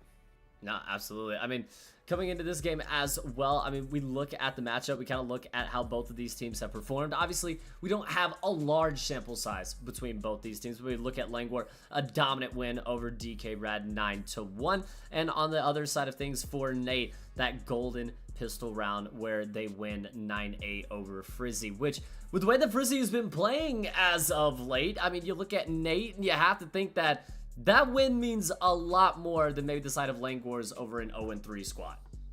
Yeah, I guess it's Yeah, it's really weird. This is probably going to be one of the more difficult ones for me, only primarily because I not only have I not seen Nate and Cameron either together or separate recently, but also I haven't seen a single game from them in here at all. So like my wealth of knowledge that I used to be the quote unquote expert is a little bit antiquated, right? It's not exactly left up to speed, but I think that it's something that I'm gonna have to do one of those toss-up moments at the end where I'm not exactly sure based on how these guys speak to us. No, 100%. I mean, a big thing about, hearing the confidence in the mental side of things before both these teams, before getting into this match. But, a battle between unbeatens here early on. So somebody's O has got to go. But I think this one, poised to be probably one of our closer matchups of the night. I mean, you're judging from both teams that have been playing particularly well. And I think for Nate, the big thing that we noticed from their team the other night, I think that was the first night that we did on Monday, there was just resiliency from the side of Nate, right? I mean, continuously just being able to find rounds. I mean, a team that really, it didn't seem like no matter where the game was, if they were leading, if they were down, it just always seemed like the comms were crisp, clean, and they always knew exactly what they were trying to achieve within the map. So I think a team that is very much on the same page, especially about the goals and what they want to do, is a team that's going to find a lot more success than the lab. Yeah, that's actually a really good way of saying it. And speaking on the roles, I guess, that I was describing that players like Nate have taken on previously as an IGL, that's kind of where the mental is going to have to be, is to keep himself very motivated. One of the happiest people you'll ever meet in your entire life as far as an outward attitude is composed, almost to the point where people think that he's fake. But as somebody who really appreciates the guy, I'd like to think otherwise. And seeing him in the server that happy and that excited to win and that excited to set himself and his teammates up for success, that's something that you don't find very often in this game. No, not at all. And I do want to say as well, we do have the pre-game interviews going, and I want to talk to Nate the Great right here. I mean, that mullet mustache combo, one of the greatest things we'll see in the 1v1. Bring him on in. And I definitely need to get that guy in here right now. So, Nate, drag him on in as well as our boy Cameron. Get these guys into the call. I mean, gentlemen, how are we feeling here tonight? Confident. Confident. You want to go? You want to take this, Nate? Go ahead, Cameron. I mean, are you not feeling confident, bro? Hit him with it. No, yeah, I'm feeling confident, man. We just got off a Vance win tonight. It was a little barn burner, but yeah, we're ready to game. Yeah, I think that we were kind of talking a little bit about, the fact that at least I have not get to see you guys together play yet outside or inside of this tournament, and it's a little bit of a confusing time for me to understand as well as a lot of the viewers. So talk to me a little bit about actually what's going on outside of 1v1 me for you and how long you've been playing together and how you're feeling about it. Right. Well, we just, I've been on Reactor 9 the past 3 seasons. The current team is me, Kermie, Bones, Cameron, and Signal. We just picked up Cameron this season, and we've been playing really well. We're 3-1 in advance currently. I think we're like top 10 or something right now. So, and he's been a fantastic addition. We've been having a lot of fun together. Cameron, how does it have felt to have joined Nate not only for this season of VSCA but as well as for this tournament too? Does it feel like a pretty natural thing to come into a team and then be so openly willing and ready to jump into a new environment too? Yeah, I mean, from the first day I joined, man, like very, very vibey guy. That's like, he's like the glue guy of the team. So it's super fun. I'm having a great time, and this 1v1 me league is a lot of fun too. So yeah, it's been fun. Just excited to play. Yeah, I mean, I think kind of my biggest question coming into this one, I mean, you guys saying, you play in all across these different leagues. I mean, is there kind of, sometimes an issue coming into the 2v2, kind of having to switch into that gear and into that mode from the 2v2 game mode to the 5v5 game mode? Because I imagine a big difference, obviously the maps are a lot more condensed as well. I mean, what are the kind of those problems, or not necessarily problems, what are some of those challenges making that switch? I mean, I think the biggest difference is obviously the maps. Like, we obviously don't have a lot of experience on these maps, or may have never even played them. But I think it's kind of cool to go from a 5v5 to a 2v2, because it's taking like those like 2v2 scenarios like in the 5v5s that we could practice and just get more chem together. Yeah. So. Yeah, and then him and I are big tryhards. So really, like, if we knew the maps, it'd just be like a switch, like easy transfer. But like that's the biggest hurdle, just knowing the maps, knowing the angles. Otherwise, it's just it's pretty natural for us. I love it. I mean, that's super good to hear. I think that this map is going to be one that when we find out is going to be pretty exciting. But give us your predictions, guys. I want to know what you're thinking about this one. Okay, I'm gonna go. Last time I went with 9-5. I'm gonna No, go. Did you go 9-5? I went 9-5. Oh, and okay, I went, got it. Yeah. No, you I did. think You it did. went. Yeah. And I'm gonna go 9-7 this time. These guys Oh, are you good give them players. 7 rounds? Yeah, these guys are good Alright. players, but I definitely think we take this one. All right, boys. Well, look. I'm saying 9-3. 9-3. Wow, we're Oh, yeah. we're Okay, at complete okay, Nate. opposite. I love it. Yep. Look, either it's gonna be a slam or it's gonna be a close one. But either way, you guys think, of course, you guys are gonna take it home. So look, gentlemen, we'll let you go 100%. ahead, get down into the calls, and get ready for this matchup, and we look forward to potentially getting to talk to you guys afterwards, man. Sounds good. Thank you, guys. Absolutely, man. All right. Well, look, I mean, I think it might be a close match, but we do have Langor, we have Coco. Let's go ahead and drag these guys into the call and get right in to our next pre-game interview. Gentlemen, how are we doing tonight? Hello, doing good. Very good, guys. We're back. It's another day, another dollar, another stake to be made, another game to be played, and 1v1 me's been popping, I feel like, these last couple of nights. So talk to me about your energy as the days go by. Are you still at that same peak that you guys were coming into the season? That ain't no peak. That ain't no peak. That ain't no peak. Ooh. Okay. Okay. You guys, I meant mentally, but. Oh yeah. Okay. So clearly the answer to my question is no. No. No, I mean, look, the team you're going up against tonight, obviously both you guys undefeated coming into this one, but somebody's O has got to go. And I want to know for you guys, what do you think is kind of the most important thing that really makes your team successful and that's really going to help you guys find success here tonight? We're going to shoot harder. Yup. Shoot harder, and I think also the chemistry that we have, because we play a lot together, like bugs and stuff. So we're just going to go around and shoot people. That's what we do best. Absolutely, man. Why not? Works for me. Do you guys both speak French, right? Yes, sir. Yeah. Do you guys common French? We could. No. Do you ever find yourself falling into it, even like on accident? No, it's not a habit thing. We did do it yesterday, one round on Palais. Yeah. Because it was like next to the Eiffel Tower, so we kind of like just had to.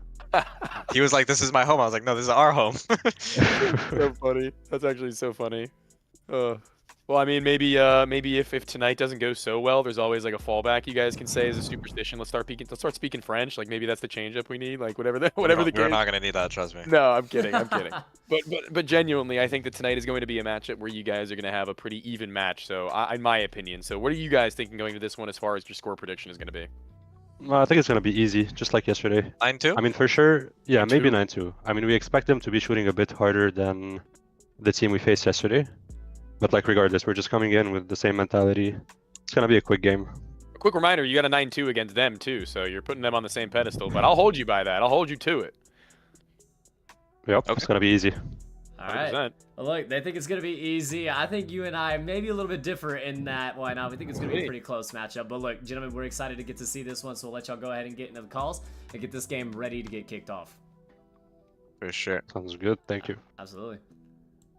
All right. I mean, well, everyone, I think, even on the other side, kind of thinking that this one's going to be a little easy, except, you know, one guy over towards the other side with that 9-7 prediction in Cameron. So, Cameron, the only one that thinks this is going to be a little close. I think it's going to be a little close. We have Grant in the chat as well here in the app chat. We can now see you guys rolling with you. Look up, already putting the Nacho Libre. Grant. He's already putting the Nacho Libre Muted your mic, thing or I in the can't hear chat. you. I'm not sure which one it was. I was about to say, what's up going on, brother? All right, well, I'm going to assume that he can't be heard, but I don't know. What? However, I will respond to saying that Grant being in the chat is pretty dope. I'm going to listen to the stream real quick to see if it's maybe a I was about to say, yeah, it's definitely you thing. I can see my mic moving on the stream as well, so I'm not really sure what happened to our boy Why Not there. But I see you guys all in the chat. Big P going 114 on it, 500 on Nate. Oh, you guys are nuts. You guys are crazy. I think we're back. Are you back there? Yes, you locked in? We're so back. Oh, we're so back. I was about to say, I think that was your Discord audio there, my friend. I don't know why that tweaking out a happened little like bit. so suddenly. It's all good. It's all good. Well, we're going to be hopping on board with Nate here first. That's who I want to see kind of coming out into this one. But you've got to get your score prediction as well. I know a lot of our stakers going in. I'm 7-0 now? Yeah, 7-0.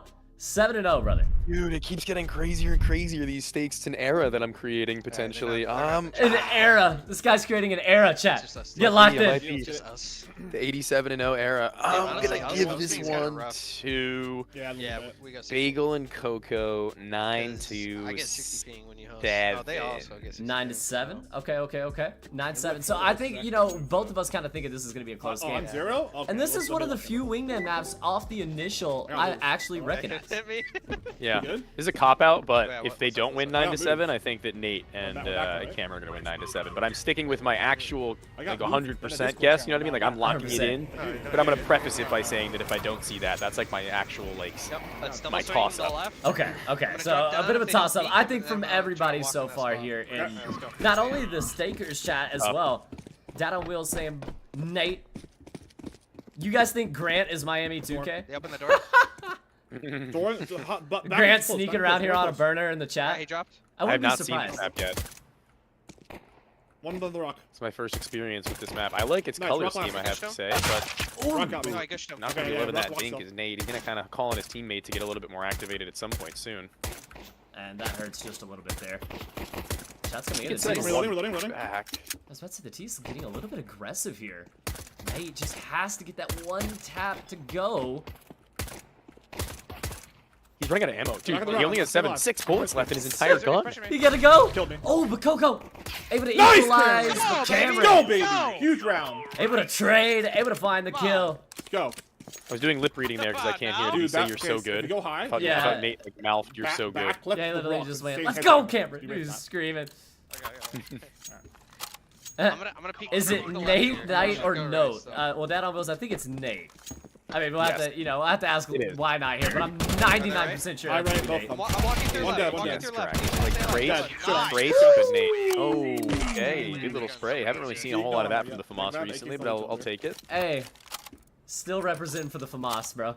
Still representing for the FAMAS. You can't hate on that. You should A pressure FAMAS the in left side 2025, why detail, not? And then I come love back, it. come back to the A right. lot of people are out on I'm it, gonna but need the they door, pulled and me I want back you to in. try to walk in the A door. lot of people getting the first blood right as well there. I love that. Grant, you love the intensity one from this peeking team. right. This is one of the most fun Ready? teams as far as Okay, passion. three. Yeah, you- Two? no, come No? on, Okay. come down. Curious to see what the changeup is eventually from Nate, and I was going to say eventually because he was playing that top roof rafter on the right side so confidently, but now he's actually doubled up and doubled Just back to both join there. Cameron, who has just Both died. there. So keep in mind, it continues to need to scale, so they're going to walk into Nate, and that is the reason why I'm out on the FAMAS. So I wanted you to 91-5. go down Oh. through the Oh, door. That's gotta hurt. the Right there, door? where we- 91-5. Yeah, where the door is. You know where the It door will is? be the first Yeah, round yeah. going the other I way thought you for meant, like, Langward and completely going Coco. back, So on the T side of things, Do able the to same at thing. You least peek up stop top, the I'm bleeding gonna a go little to the bit. left. CT is still going to be able to fully invest here in this round. One. That's a big flash here. They We'll threw double back flash. up. One's 1 HP. Yeah, you I'm know, gonna the list I'm open I'm mollied. space High that right. there is provided for there to I have- be I have the good cross. nades I'm and a good double flashbangs in particular. That is 100% true. Picking off you, Cameron. Smoke to the heavens. Nate's kind of worried about his left side. It's a weird crossfire they're setting up where Yeah, if they even could- one of them turns to the wrong should try to side hold at the the wrong cross. time, they're gonna get splattered. And they wide up for Nate. Ooh. Second of them bagel, so well done. Looks like might have had another spray even further beyond that though. Did Nate? Said he said It 50. shouldn't. He should be very low. Yeah, I was about to say, I mean, that Truly. lineup, damage had to be done, right? I mean, Cameron has a good spot as well. I mean, the bomb hasn't gotten planted yet. Kind of checking around. The Nice, flag has come Cameron. through. And Cameron will be able to isolate, clutch up, Baby. and ice up. For, again, the Got me. 2-round advantage baby. here. Ugh. And Cameron, now with that AK on the CT side of things as well. I'm gonna go left side this time. Yeah, My molly. good God, and man, then, this is something Molly what? to Like First to behold. 9, guys. First to 9. I'm, Oh, I thought you I said might be left getting side. I might be getting my first wrong prediction here. I know it's right? early Yeah, I thought days, you but were I'm talking about feeling there. not so great Oh, given the no. fact they can't even get across that first choke point. They mollied it. They haven't really tested this left side all that Can you much, to flash be in front of honest. me? So it's got to be coming Flash in soon, front Nate of you thinks, and he wouldn't be entirely wrong, but he's still got to be supportive of his teammate They're holding Cameron. me. They're Oh, but Cameron spam me to the wall. gonna get taken down, and now you'll see both players here Both if you're kinda Nate. low. Have to be a icy 1v2. He's just in a very tough position. He's doing damage though here, but 6 bullets left in the clip, and the AK stray Bad. from Langor will do the job, and all that you need to 3-2 now score line as Langor and Coco digging themselves back into this one. This is definitely a map where you could learn some nerdy smokes off spawn and hit a quick one. We should just full save. Yeah. Get rifles.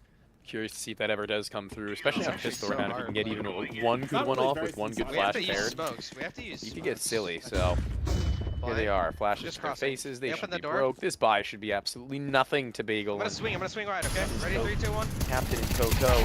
Oh! From the other angle, though, he's going to swing eventually off that same wall. No armor. Deepened, though, towards their spawn. He has the element of surprise. Can he make this play? I see you guys in that chat saying Cameron is cracked. Yeah, I mean, this kid's been different. He's going to need something magical here in this round. AK versus the USB ignited as well, and that's just going to be too difficult to make happen. Fuck. It's all good. That's a good round. 3-3 apiece. And as far as save rounds go off the CT side, not terrible. You get one kill, How do you a wanna use little your bit of damage, but I mean, I think you are this able to round, invest, I'm gonna but this really round try becomes to delay very, push very on the left important side. if you're Nate and Cameron. Yeah, man, I gotta... Cameron got the first blood, chat. Buddy be working with a pistol. He had to look up. He didn't have enough money. Didn't have enough bread. These doors are closed. One of them could be open, but it would create an audio cue. What a flank. A little bit premature on the spray, but he reins it back in. No problem from Nate. Nice. Good job. Cameron able to follow up for the second. I was a little bit worried there with that first initial spray, but like you said, able to kind of reel that one back in a little bit. Do the same thing, but just follow me. Make it look a little more dapper. They put on a suit and tie. To the left side, right? Look up. Talk about that business casual. Every time Look Up sees somebody with a mullet and a mustache, he immediately starts spamming the Nacho Libre. Don't make noise. Don't make noise. Come on. Come on. It's the underdog story right now. For the small That's the Nacho Libre and us all, and right now, I mean, they're not really the underdogs. They're looking pretty good. They're the underdogs in my mind, but in terms of the actual gameplay, they've again sent themselves a little bit of a dangerous spray that works out by the finish line and jitters shaking. You can tell they're on the edge of their seats are being mad. I was, my hands were shaking a little bit there. My hands were shaking a little bit there. Again, that M4A1S spray always seems a little bit mixier than it should, but he's always able to rein it back in for that final bullet that he needs. Yeah. I'm gonna go for that. He just throws his crosshair up at some open point. the door and try to Big P saying Nate needs to lock in. I think Nate locked in right there. 5-3 half. Now on the T side of things, though, you know, off the initial thoughts of this map, I mean, Tony, I'm interested to kind of get your thoughts. I mean, CT side advantage here? Do you think maybe T side? For me, it kind of seems like CTs, especially with that kind of elevated initial start, definitely have the advantage off rip. Okay, well, they want to get a little bit more explosive in the late round. We did not see a whole lot of this right side at all on their CT. Now they have been called, so it's not really going to be as simple as just continue your way forwards hot-footed because they've got two players that could be on any cross on that next player. He also could have been flanking, so they're looking to isolate that as a potential option. He's backside in heaven. The mustache fix, it's over. He aura farmed us. Grant, it might be true. He is. Trust. Is this a little jump spot action? I'm walking up. Oh. Gosh, backside. Now this changes the thing for the T side here. That is a nasty heading. Probably gonna be heaven or behind us. One that they don't have the option to utilize on their T side any longer, Coco and Bagel. They're going to be waiting in the rungs to see if this clutch will need to be pulled through, but the fake tap goes unpressured, unpursued, but they're going to have to go for the full thing of and he gets around the corner, gets around the bend. His teammate needs to be a little bit more careful with his life and still remain covering. Oh, great flash and set up in a second here. Got it. Take a dry fight, a 3-2-1. Shots in. Hold on. He jumped up. I'm reloading. Very dangerous one. Oh, the perfect flash. Good job. As dominating throughout that one. We will have to switch POVs. I want to kind of go on to the other side here because your guys, Langor and Coco, you talked about it. This was your pick, yeah? Playing under ramp. See nothing. Yeah. Right now. One. Oh no, the deagle. Oh no. They're running. Tough scenes. It's not going to be an easy shot when only his shoulders and upper really being seen, but could have been a difference maker. Could have been an opening, but there was a second player, I believe, right next to him. Couldn't exactly tell, but Miami playing two different games under two different names right now. I mean, Miami might be Nate and Nate might be Dak, chat. All three of them might be the same guy. I think there's a possibility here. Have you ever seen them in the same room at the same time? Big P said, "Nah, don't switch, Matt." Look, look, you know we can't please them all, but we gotta hit a little POV switch here. We gotta see if they can make the comeback happen. Person needs to be satiated for tonight, so we're we're catering to the audience. Coco. Getting a little bit of danger around this pillar as that bomb gets planted, and he knows that there's somebody who's got to be holding to him. If they phase that smoke, oh, just ring around the rosy. They're just doubling up. I think we just double up heaven. There's even knife potential, man. Yeah, we Demo reviewing all these matches so I can win next game. That is tough scenes in the 1v1 me, but I also respect the grind coming out from YQ in chat. And Baller's saying that hey, he's actually enjoying watching CS. It's pretty entertaining. Look, a lot of you guys who are new CS, I'm telling you guys, once you start really figuring it out, like kind of Grant said, once you start figuring out kind of all the little ins and outs, all the little kind of nuances like you have figured out for Call of Duty, fall in love with this game. Duck. Oh, trying to make their way around through the back ends. It's actually gotten Nate low enough to where he can't dedicate himself to this position any longer. He needs to be selective about the angles he will hold.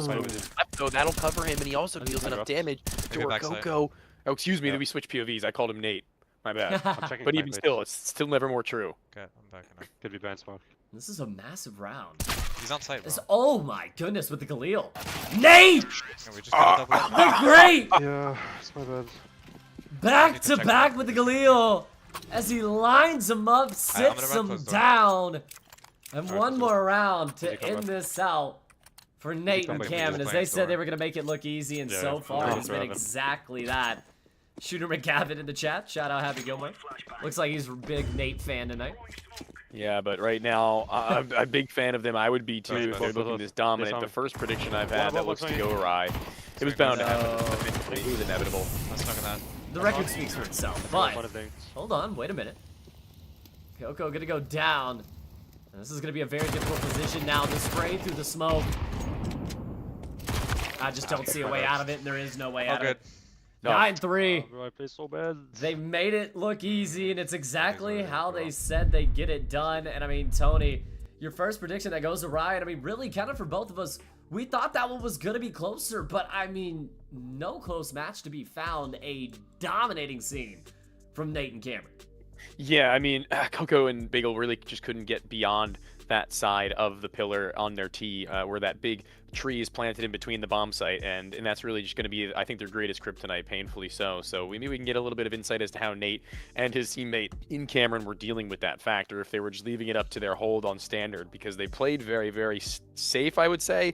They didn't really leave a whole lot of risks going on there when they had money, and that's a very reasonable way of moving around. I mean, look, you can see it. Even Grant saying Nate and Cameron are nice. Cameron first blood and the Nate money line there from Look Up. Let's fucking go. I love it, boys. I love it. And I love everybody as well. Look, calling him Nacho Libre. I mean, look, we may have to ask him about that as well, chat. I mean, look, having a beautiful effort here tonight. So, look, let's go ahead and get him into the call here. Cameron and Nate, get him on in. Look, boys. Yo. Nate, you called it perfect. You I said did, bro, 9-3, and you guys get it done 9-3. So Mystic Nate coming in tonight for the prediction. I mean, kind of run us through that. I mean, look, you felt like this one was going to be easy. I'm curious to kind of know what made you kind of think it was going to be so easy, and what allowed for it for you guys to just dominate the way that you did. Well, in terms of my prediction, that's just a little, you know, they're good players, and I respect Coco and Beagle 100%. But, you know, I like to come into every game I play with a lot of confidence and play like it, you know, and that's what we did. So, absolutely, yeah. I was actually talking about it a little bit before you guys joined. You didn't really leave your setups in CT all that much. You were kind of pretty comfortable in holding just the, okay, you play deep left, I'll hold in that middle lane right there, as opposed to sticking to heaven for the rest of the game after the pistol and the follow-up. So did you really find it that you were relying on your sprays when they just entered your line of sight as the greatest tool that you had? Because surely there couldn't have been too many comms about changing things up. No, I mean, I mean, it's kind of just, we kind of just had to, you know, in 2v2 scenarios, you kind of just have to play into each other. And also there's only one bomb site too. So yeah, true. It's really tough for them to, like, especially a lot of times they're both like throwing util and flashes and making noise. So it's like, we knew where they both were, and all we had to do is just hold our lines and just play off each other. And even though you guys were winning on your T side too, did you feel any of that pressure as far as that is concerned? What you just described as kind of like the issue about being the offense on that map? Oh yeah, for sure. I felt like it's very hard to on that map to find any gaps. Like there's no, it's kind of like you kind of have to just like get in there and death ball and just hope you win. That's what it felt like, but felt like we used the utility pretty well. Yeah, my take was kind of like on both sides was it didn't really feel city-sided, even though we kind of played like it was, you know. So like going into T side, I was just really confident that we were gonna play well. Like it wasn't like insane. I think the other map you played, like I don't remember what it was called. Do you remember, Cameron? What was it called? I don't know. A lot of wing maps were like super city-sided. You know, that one wasn't like crazy to me, so that's why. Yeah, fair enough. I mean, look, I think for me, you know, coming from another esport, I mean, it's just really impressive how dominant you guys are able to look at sometimes. But also, I mean, we saw you guys in your first match find that ice, even when the game is getting close. So I think that my question for you guys is, who in this league right now piques your interest? Who gets you just excited to get on the game, get the mouse and key, and really just go to town and start shooting? Because, I mean, I think there's a lot of teams that are going to be really dominant in this league, and I think you guys are one of them. So I'm kind of interested to get y'all's opinion, you know, kind of an insider here, looking at the rest of your peers in your competition and saying, okay, if we can beat that team, if we can beat this team, we're going to know that we're really poised to go far. I mean, Nate might have a better answer, but I'm ready to destroy anyone we're playing next. That's all I know. One view Grant thinks that you guys are afraid to play him. I don't know if that's necessary. Maybe. I haven't seen him play, so I don't know. Dude, Grant's got a two-bedroom bathroom in all of our heads, bro. You know what I mean? He's living there all of the time. But in the serious though, very interesting to see. I mean, who are you guys excited to play there? I'd say Louis put a target on his back. Okay. Oh, true. Yeah, okay. so he said he's only worried about Slump and whoever he's playing with. I don't remember who Slump's partner is, and I agree there. Shane, yeah. So I agree that Slump and Shane are definitely one of the better teams here. But at the same time, like, you know, I know that me and Cameron could be anybody, and I'm excited to play Louis and Wumbo to, you know, maybe make him eat his words a little bit. Oh, okay. I like that. Love that. I like coming in that game a little bit of chip on your shoulder too, because I do feel like I think you guys are becoming very much a Staker favorite as well. Like a lot of guys in the chat really starting to get behind, you know, the train for you guys. But I think a big thing, you know, maybe some of the other teams overlooking you guys a little bit. I mean, do you feel the same way? Maybe. Oh, most I'm not worried about it. Yeah. I think they probably do. I mean, I know our gameplay speaks for itself. Like in this league, in our regular 5v5 setting, you know. So yeah, they can think what they want, but I'm confident in us. Absolutely. I mean, yeah, I think that's reasonable. Anything else you want to say? Why not? No, I think that's good for me. I appreciate you guys stopping in and giving us the time to talk. Appreciate you, Tony. Love seeing you. Appreciate it. Hell yeah, man. Nice seeing you. Thanks, Matt. Thanks, Tony. Absolutely, gentlemen. Peace out. See you later, guys. Peace. Well, Mr. Why Not, unfortunately, you know, your first prediction, that goes awry. But still a damn good record, if I do say so myself. I think the best that any commentator has done, just like straight off the bat. So, look, still almost unbeaten here in the commentator's booth, and a chance for you to bounce back here, and a chance to see Trick get their second dub on the night as they take on Caker. Now, you know, coming through this, we have, you know, the over-under for Caker as below 7 or 7+, and then obviously our first bloods, which right now Trick does look like he is leading in the forefront of the favorite. But I'm interested to kind of see what kind of stake jumps out on the page to you as far as kind of these initials, and, you know, what's kind of your thought on that? I want to see what's attracting your eyes here. Well, let me see one more time. Let me see that odds for how many kills. I think the how many kills for Caker is a pretty good one. That's a pretty good one, above 7, I think. If I were to take like the safe bet, that's probably the option I would be staking on right now, as well as the first blood for Caker. I think either of those two things are a really good spot to be in. I mean, 3.81 there. I mean, he's not necessarily the favorite, kind of like third on. I mean, 2.68 would be the favorite there for Trick. Next up would be Classic at a 3.22, and then Caker at a 3.81. So I mean, Caker right now, I mean, if you kind of, you know, did a little package deal there, you know, you got the over, and then you got his first blood there. I mean, you could go big there with the Caker train tonight. And I mean, are you know, initial thoughts here, are you expecting this one to kind of be a closer game? Because I know something that we talk about in Call of Duty, and I think it does translate well into CS as well, as where you have a team that an over-under, if it's too high on the kills and you think that that team's, you know, poised to come out and slam, you do have to kind of take into effect, well, is there going to be enough rounds for them to be able to get the amount of kills that they need, right? If they come out and they slam 9-0, 9-1, and their teammates are both even on kills, they may not be able to get that, and it's something we see in Call of Duty as well, where, you know, a team just comes out 6-0, 6-1, they just don't have enough rounds to be able to get the kills, even though they're slamming their opponent. I think this one is going to be relatively close. I don't think it's going to be that close is my problem, but I also don't think it's going to be a blowout by any means. So right now, I'm actually going to give you my prediction before even hearing these guys. I think I'm going to give this one a 9-6 or 5 for Kaker and Classic. I was really happy with how they actually took their win over FusiioN as well as Edge the other night. I think that keeping themselves in the game was really important when things weren't exactly looking perfect for them. And I think that Trick and Goodbye have seen their highs and their lows, and we don't necessarily know what we're going to get for them now after that break that we were talking about, right? We don't know 100% what they're going to come into this one looking like, despite them saying that they were going to shift how they were going to act in this game as opposed to the last one. So I'm going to take like a tentative 9-6 Kaker Classic. However, again, in the same way that last game kind of come back to bite me, I'm kind of in the same boat as it could be a 9-6-ish for the other team. And I hate to be on the fence like that, but this is just one of those games where the inconsistencies that we've seen, the highs and the lows that we've seen from Trick and Goodbye kind of counteract, or I guess actually parallel to that of Kaker and Classic being unknown entities in their own regard, but having really high ceilings. No, and I think you hit the nail on the head right there. And I mean, the consistency is the name of the game, right? And I think from Goodbye and Trick, it's just been a little inconsistent, but that doesn't necessarily mean that it's been bad. It's just been, we've seen, like you said, the very low lows and the very high highs as this team has put on absolute masterclasses, but also had their struggles, like you said. But look, these guys are ready to go right now, early and often. So, I mean, look, I think we talk with Trick and Goodbye here first. We kind of talk to them after that long break, and then we'll hop right in with Classic and Kaker afterwards. So, look, Trick 100%. And Goodbye in the call now, ready for the pregame interview. Gentlemen, we just saw you guys earlier tonight, looking pretty damn good, and you guys told us that you were going to stay locked in between matches. I'm curious to, you know, kind of touch base on that again, see how that's gone over the break, and how you guys' initial feelings and initial thoughts heading into this match.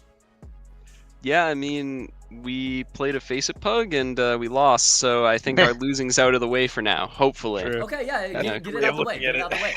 Exactly. Okay. I mean, why not for you, man? Yeah, I mean, if you guys were here listening to the time where I was yapping before you guys had joined, I'm actually pretty uncertain about how you guys are going to look going to this one. And I actually gave my prediction early because Classic and Kaker had surprised me, and I favored them. And I want you to talk to me now about how you guys are going to rectify that going into this game. I know you know the map, and I don't know if we're like technically supposed to say what the map is on stream before we do go in, but do you feel like there is an advantage for you guys on any particular maps or the one that you're going into without saying its name? Yeah, I mean, we have played this map previously as a duo, and we felt comfortable on it. I think coming into this one, we'll be doing good too. Tony, it's apparent that you haven't been to a lot of the Philadelphias in Jersey, because we play these guys down there, and we it's a pretty one-sided contest usually. So hoping to bring that into tonight. Well, listen, there's only 2 of you now, so I don't know. If I pulled up the HLTVs on those lands, I don't know who I would see on the top and bottom. But hopefully we're the difference makers. I'm just saying I don't know how it changes anything, so I guess we'll see. That's actually a really cool discussion point. Yeah, you guys are these East Coast landers. Are you guys going to be at the next 2? We got the Mega Jersey and the Jersey that's coming up, or just finished actually. Maybe. Unfortunately, we got decision time for me. I'll need to see if I want to go with the team, but we'll see. Maybe I'll make a surprise appearance anyway. Yeah, all right. Fair enough. Look, gentlemen, I'm going to get a score prediction out of you guys here. I really want to kind of get into this one soon here because, look, you guys going up against Kaker and Classic, this one is definitely exciting, especially for how you guys played earlier on. So how do you think you get it done here? Is this one going to be kind of another slam for you guys, or do you think maybe this one goes a little bit more down to the wire? You call it Goodbye. Give us a 9-6. Okay. That's exactly where I was at, except I was wishy-washy. I didn't know which one I wanted. All right. We'll see. We'll be back in 30 for the Winners Center. Oh. Yeah, all right. Calling their shot now. I love it, gentlemen. But look, we'll let y'all go ahead and get the call. We got to interview Classic and Kaker, but we appreciate you guys. Double games on the night here and ready for potentially your second win. Thank you, fellas. Absolutely, Jim. All right, I mean, calling their shot. They said we'll be right back. They said they're coming right back. So look, we got to talk to Classic. We got to... A little bit out of breath there. No, I had a little sneeze there. Oh. Excuse me, chat. But look, let's go ahead and talk to Classic and Kaker. get him into the chat here. God, I hate those guys. Oh, yo, what's up? Oh, wait, got him. No, I'm just playing. Gentlemen, how are we doing tonight coming into this match? You're going up against a team that's already played once, so they're a little bit warm. Curious to know how you guys feel coming into this one. We feel pretty confident that we're going to have a good game here. And, have a good time here and, frag out. You guys had a little bit more energy and more to say against Fusion and Edge the other time. I don't know what's going on here, but earlier in the night, I'm not hearing it. Classic. What do you got for me as far as the pump up is concerned? How are you feeling? I'm feeling great. This should be a excellent matchup, I think. Okay. Even though they played their little game here earlier, we were on the real battlefield playing some scrims tonight. So I feel like we're even more well prepared than they are right now. Absolutely. I mean, look, coming into this one, you're playing the 5v5s. Do you think that might have any kind of challenges switching up to go to the 2v2 game mode now? Because obviously playing a lot different, maps are a lot different. Everything kind of changes up from game mode to game mode. So how do you guys feel about now having to switch gears a little bit into the 2v2 scene? Of course, we're ready for it. We're constantly, baiting our team, and me and Kaker find ourselves last alive. So it's just going to be a normal day in the office. Love to hear that. The roles have been set for this game, so it would seem. I have Kaker as my first blood, so I don't know if I'm with that, but I guess we will see at the end of the day how this influences that gap. But you guys, you got to give us a prediction in terms of scoreline for the end of this one. I know you said that it's going to be a good, respectable game. I don't think I heard any actual any preds. I'm going 9-6 us. That's what they said. That's what they said as well. Both teams going with the 9-6. Both teams think it's going to be a close matchup. Well, gentlemen, look, we appreciate y'all for coming into the call and look forward to getting to see this matchup, man. Thank you. Thank you. Absolutely, gentlemen. Well, look, both teams going with a 9-6. You even went with the 9-6 as well. So I'm interested to see how this one turns out. And again, I want you to remind me and the Stakers one more time of your prediction before we get into this one. 9-6 Kaker Classic, First Blood Kaker. That's where I'm at right now, and I don't think I'll be stopping. I'll also be taking the over on the 7 for Kaker as a safer bet. That'll make you a little bit of bread. We'll have to see, though. Safer stake there. Safer stake. Safer stake. Safer stake. Ah, damn. Yeah, as we get into this one here.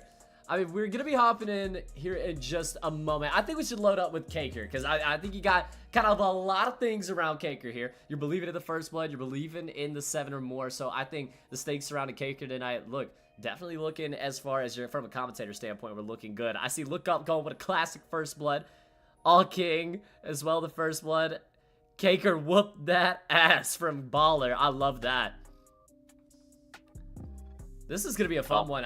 Look, I think for me particularly, I like Kaker and Classic, but dude, there's something about Goodbye and Trick that even though it's being inconsistent, they give me, there's something exciting about watching them play. And I don't know if it's that AWP from Goodbye when he's able to pull it out or what, but there's something about this team that I feel like they could go on a run. I feel like this team could go on a run pretty easily. Yeah, they have like some kind of unspoken chemistry, and well, they obviously do speak about it, but when watching them, if you are someone who doesn't know them or have heard from them in an interview, that's where I think that they have that unspoken kind of chemistry. That's where they're going to be making good moves on either side of the map, even if they're not together, and I think that's something that Classic and Kaker had actually shown pretty well yesterday against Fusion and Edge too. If you're not familiar, Kaker pretty much sniffs his monitor. He's not showing you guys the monitor with his camera, but it is directly to the right of where that ends. I have a photo I can share maybe another time, but off the warm-up. Kaker got that First Blood. Off the warm-up. Off the warm-up. It was the warm-up. Doesn't quite count, chat. Doesn't quite count. I was about to say, why not get you guys a little excited there before it happens? You don't want to Count it. Count them up. Let's see if the prediction will come true. Kaker Classic. That'll be the POV we're hopping on here with first as they take on Goodbye and Trick. And again, Goodbye and Trick looking for their second straight win on the night. Yeah, this map is so horizontally based, and I think that that's where Kaker is going to thrive. He's going to hit his best sprays. However, at the antithesis of that point would be the sniper rifle for Goodbye, so if he's not able to get up close and personal, Kaker, or at least get the drop off Goodbye financially or aim-wise, then he's going to have a problem. Oh, it's a war of attrition. Who taps better? Kaker! He's got that First Blood. And make it a double. Make it 2 for Kaker, as it's just too easy. through that mid chat. area. And I mean, look, why not? Looking pretty damn smart. I'll be here all week, quite literally. Kaker. Not only the first blood, but doubling up, and now only 5 kills away from that 7, just 1 round into the game. So a long time to play, and Kaker. Did we hop on with the right POV, or did we hop on with the right POV? This guy tapping heads and putting them to bed. Yeah, man, again, these just straight up aim duels that he barely has to change where he's looking is just so nice. That FaMAS once again being seen in the spotlight, trying to do some more of that. He spotted him. He's on those backside steps. Kaker's not going to be pressing that issue. Ultimate doing classic is there. What did he say? What did I say? What did I say? Hey, why not set it 2? Why not set it 2? No, that guy's the GOAT. No, that guy's the GOAT. That guy is the GOAT, I will say. Cake. Listen to him for everything and blame him if you lose. Cake first blood from Look Up. I love it. I love it. Who wins the 12 a.m.? We'll get there in a little bit, chat. We gotta get through this one before we get to the 12 a.m. game. Yeah, you're living life too quickly, man. You're gonna forget what's right in front of you, and right in front of Kaker is another player. Trick is gone. Welcome to a 2v1 clutch again. A flash actually in support there of Classic. That was pretty good team play considering we haven't seen a whole lot of that going on in this map just yet. But now the mind games begin.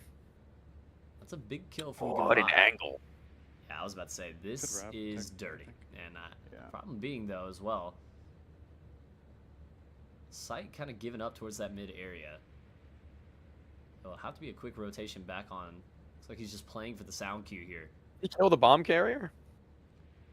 I can't recall. I can't see his mini-map as well, so I can't tell the bomb down, but it doesn't matter because the FaMAS! Let's go, cock! Again, the FaMAS. Right now. Again, the FaMAS. It Bro, never what's going on? Team Kaker gets 7+ kills easy. Yeah, it's looking pretty easy for Kaker right now.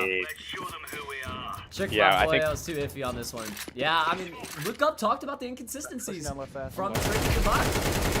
Oh, we were gone for a minute, but we're back now as far my as goodness. dude. We're already about to hit it. We're so damn close. That nade from below. The peek over top might get overzealous, as he could be held, but the weapons aren't beautiful. And here comes the swing off the right side. That peek is everything, and he's hit 7 in the first 4. Yes, sir. Well, if you staked on the Kaker 7 or more, I imagine that you're pretty damn happy right now, and I'm seeing it right now. Kaker is cracked, absolutely baller. Baby Jug, I mean, look, you're watching a masterclass. The kid's 7-0 with a 4-0 lead in terms of rounds right now. Kaker just cannot be stopped. I'm pushing last. That's now Looking getting forward to what he brings us aggressive. next. Yeah, I've not seen him go this deep, and neither have they. And they're not going to do anything at all. Look at his crosshair placement, man. Stay alive. This is so good from Kaker. 8-0, one of the best performances we've seen up to date in Classic, just there to back up his teammate in the perfect supporting role. Able to find the last 5-0 up, and I mean, blink and you miss it right now, Tony. I mean, this is going very, very quickly. Can you like play a little passive and then They mentioned in the pre-show Tricking Goodbye that they have the leg up on LAN, but something seems to be different about this 2v2 configuration at this point in time, and I can't quite put my finger on it. Oh my God! Another He's snapback. obliterating them right now. He cannot be stopped. 9-0 incoming, maybe Shaggy, maybe. Could have gotten timing around his left side hypothetically, and now he'll clear it. Like to see that, because once he feels safe in that area of the map, he won't have a whole lot else other than to look straight on ahead, power forward, and in comes Classic now to play right by his side. 50 seconds on that clock, the bomb in their possession, but the move to be made is not a clear one.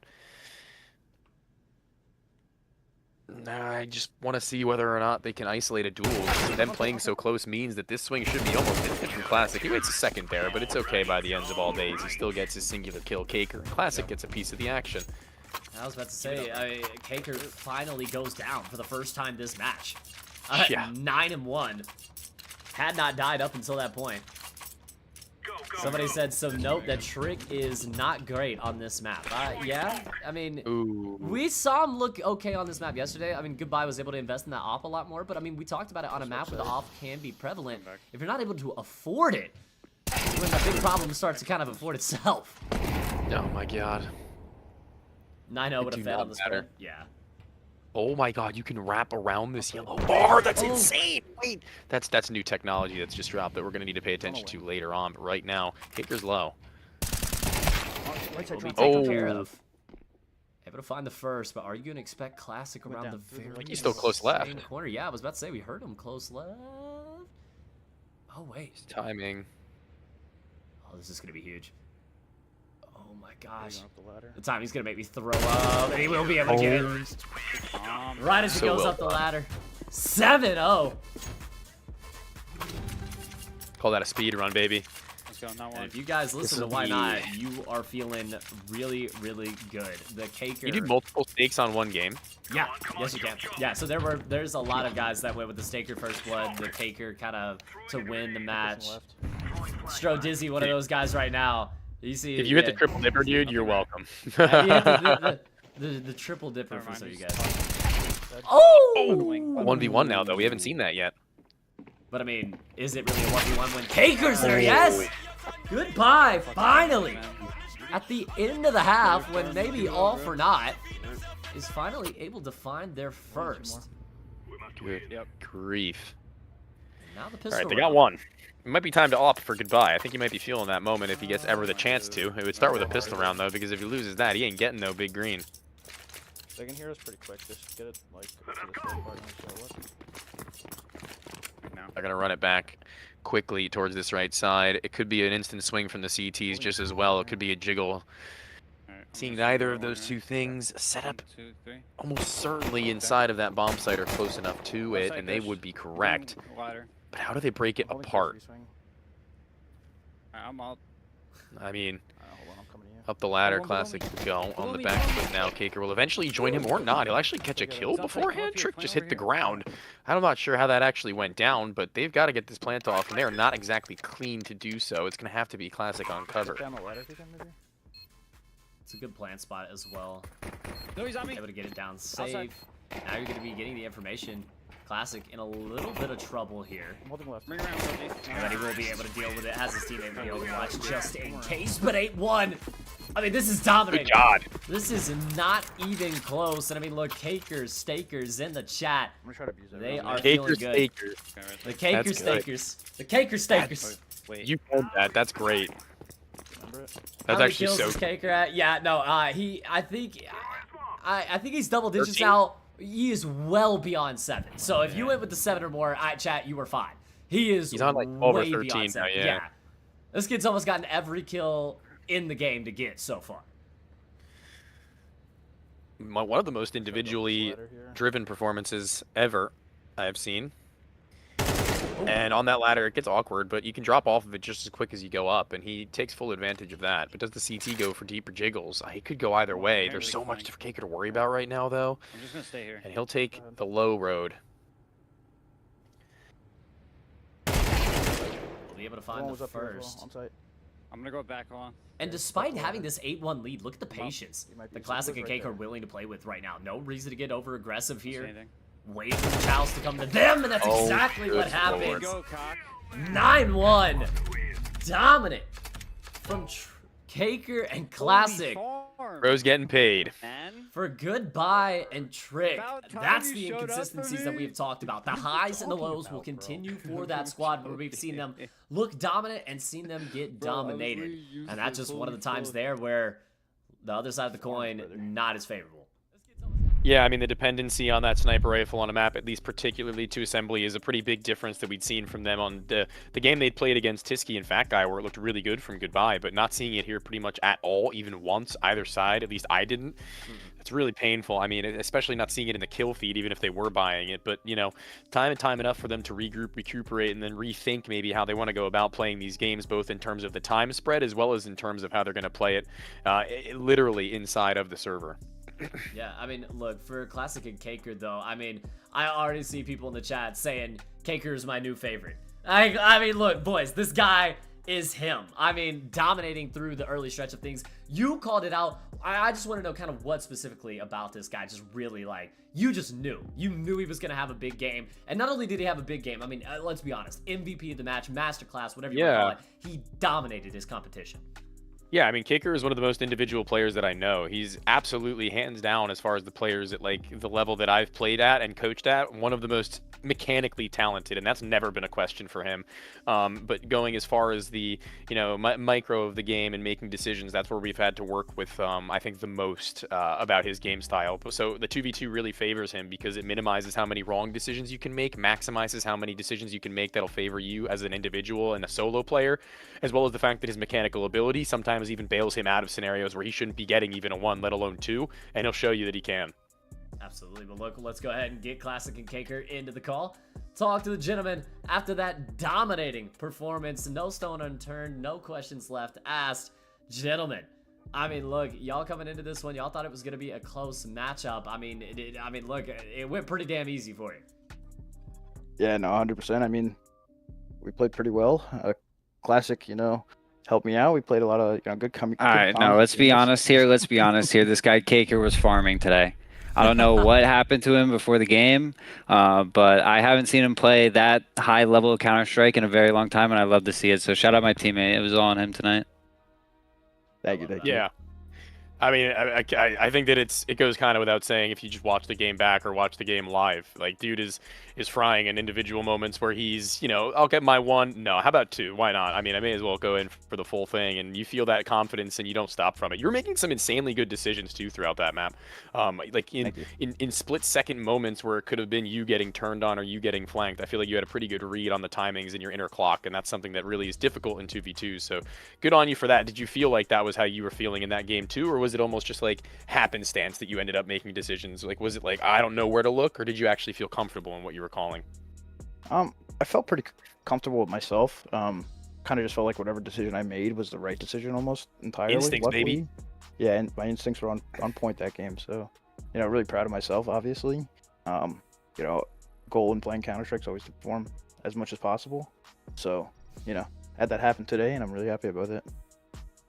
Yeah, big ups. That's huge. Love to see that. And you guys have, so many more rounds and games to prove that you can continue on that pathway because you played against a roster that is no pushovers. They were saying in the pregame interview, if you were listening, that they have you guys down on land beat consistently. And I said that I don't know what 3 guys you guys have missing that might make the difference here, but we'll see in the server what it really means. And I think that it definitely came down to a little bit of a difference in bodies.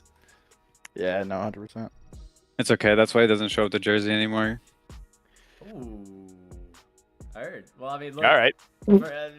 Strays out here. I mean, look, for you guys, though, it's kind of something we've been asking a lot of the CS teams. As the very beginning of the season, we're getting a lot of, new looks. Obviously, for some of our stakers, it's the first time them getting a look at Counter-Strike. So, who throughout this league really kind of piques your interest right now? Who do you really feel like you want to get a shot at, test your skills? Maybe you want to just get a big win over them, talk some trash. I mean, who's that team that really kind of, you want to get a shot at? I'll take this one, Kicker. So I saw a clip. Mr. Louis CS2 said that the only team that he is scared of in this league is the Slump team. So, I took that one to heart. So we definitely want to see them at some point. It's funny. Nate just said that as well in his last game, that Louis kind of put a target on his back by saying that. You guys feel the same way? I think a lot of teams kind of feeling disrespected by that. Absolutely. This is you said it in the pregame interview. This is a totally different brand of Counter-Strike, and all the players in the top 1% can shoot with the rest of them. It might show a difference in the strat books or whatever in the 5v5 game, but as we saw with Kager tonight, you could just take over a game with just your aim. Absolutely. I mean, why not? I mean, you talk about it. I mean, here, Louis, putting a target on his back, it seems. A lot of these teams starting to want to get their shot at the big dogs here. Yeah, I mean, take the shots, because those are the ones that you're going to look to peg down in their name and put yours up towards the top side of those boards, and that's where the 2v2s are all about. You guys put your names out there, and you get your name up into other people's minds, so congratulations on that. Congratulations on how far you've come, and I don't know, I feel like that pretty much puts a wrap on a neat little bow of what was a game that doesn't really have a whole lot to break down, if I'm being frank. Yeah, well, I appreciate you guys. Thank you so much. Absolutely, gentlemen. Thank you, guys. See ya. Have a good night. Have a good night. All right, well, look, 9-1, nothing even close. And I mean, look, getting into this one as well.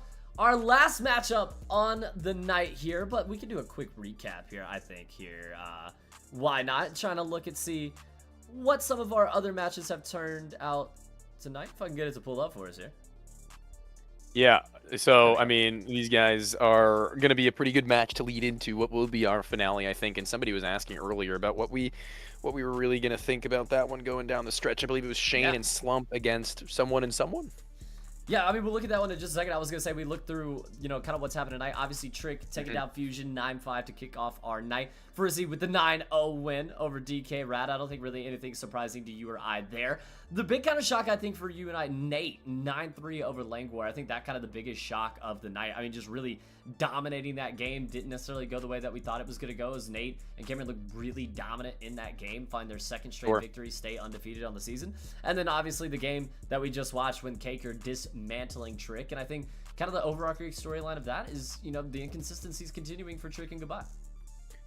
Yeah, that's a tough one that now has become a pattern and not necessarily like a worry on the side. But I mean, okay, I'm gonna go out and say it right now. I mean, Shane and Slump, they should be 9-0 on this one pretty much every day of the week. Unfortunately, I think that this one is the favorite team that everybody's talking about coming into this entire circuit and this entire league. To where, I mean, if we can just take a look at their past matches, if we even have They haven't played any. This is their first night, and I mean, this is the team that everybody's been talking about, right? And I like for our stakers, this is the question mark, right? This is the big dog coming into the league, the one that not only all the teams have been talking about, but I mean, even the big dog like Louis, right? Saying this is the only team that concerns them, and even putting a big target on their back. Slump is the team. They are the target that everybody is trying to get to right now. And I mean, why not? Would you agree with that as well?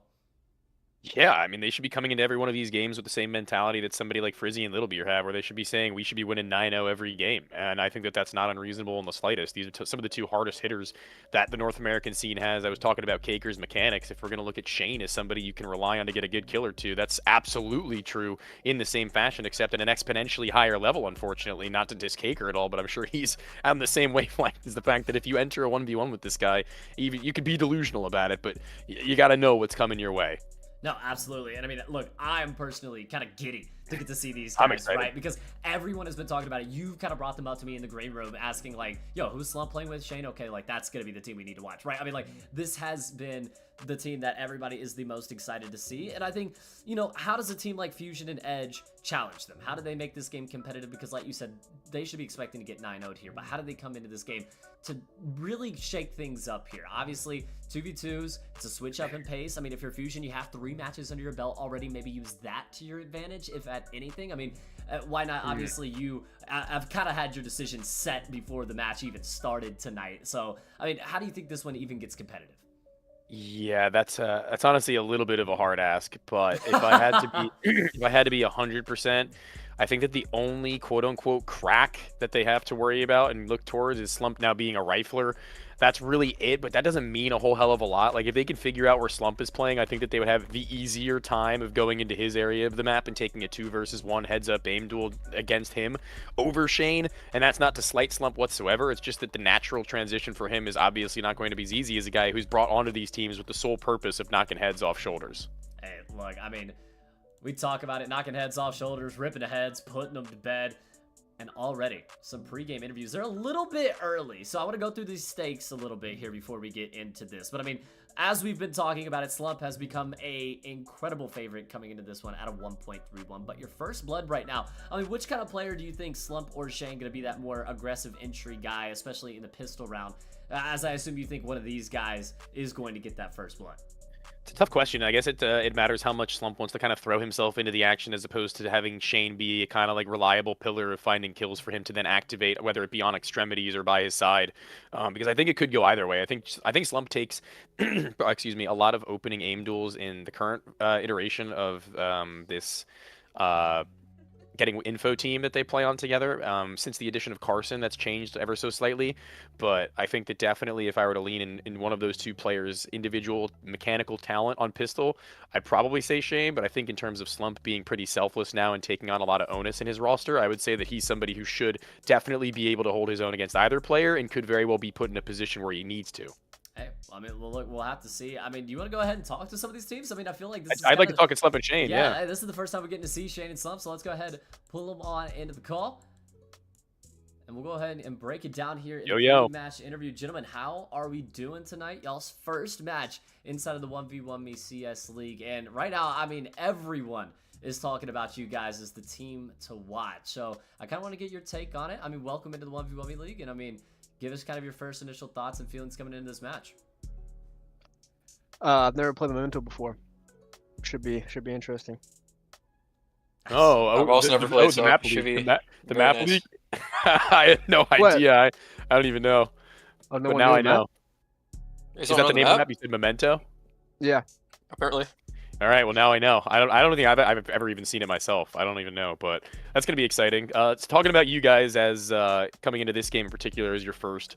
You guys are 2 players, obviously, on the same team. You're playing with other guys. So was it ever really a conversation as to who you guys wanted to play with? Like, what's the energy between you 2 coming into this one as teammates? Do you feel pretty good about that? Yeah. In-game me and some kind of entry, so. Yeah, you vibe like that. Yeah. Yeah. We're both like on the same league team, so we should. Yeah, I also just like him a lot, like way more than my other teammates. So. Yeah, fair enough. Yeah, that's definitely interesting. As we were talking about the first blood bet, and you guys, I said, are kind of like 2 sides of the same coin as far as that's concerned, and it really just depends on where you are in the round. So we're really excited to see that. But in general, now I want to ask you, Slump. You're coming into this team and getting info on the rifle role. Have you been kind of acclimating into that to the point where you can take on anybody in this tournament? Because I would say previously I would have you as either on the AWP or the rifle, like a top rifler in a tournament like this. Yeah, I mean, even before I joined, I think I could play this and probably top it, but yeah, definitely after joining, it really makes me more confident that I could play better as rifling too. And this is honestly probably a pretty good feel-good tournament for you to just start ripping off heads, you know what I mean? Start walking in and prioritizing a rifle like you have to, obviously, because of the economy change, but that's going to be something to watch too, for sure. Do you think that either of you will pull out the AWP at any point in this tournament now that you have the opportunity, even though it's kind of expensive? If I have the money, then probably, or maybe, but it's the only gun the kid can use. I also don't know the map at all. So I don't know how it'll work. Yeah, I mean, well, look, guys, we're really excited to see you guys here in the league, and I mean, 9-week regular season, so for you guys, a lot of it too is not going to be just doing this one time, but it's going to be kind of putting consistently. I mean, are you a little worried about kind of the longevity coming into this? I mean, a 9-week regular season, and then you go into the actual tournament and the actual playoffs. I'm not really too worried about it. When we filled out our schedules, we did put it kind of earlier, so playing late, it's kind of annoying for me because I got to get up early Tuesdays and Thursdays, so having to stay up late, that's the only real issue, I'd say. But other than that, no, it shouldn't be a problem because these matches don't take long. So amen. I'm excited. All right, well, on that note, what do you guys got for predictions in terms of scoreline? 9-0. 9-0. I was gonna say, you got to come into it with that kind of level right now, man. First game. We either win 9-0 or we lose 9-0. Yeah. No in between. Either one. No in between. I love it, gentlemen. But look, we're excited to get to see you guys in action. Obviously, the team that everyone's been talking about, Shane and Slum Boys. We appreciate y'all for coming to the pre-match interview. No worries. Absolutely.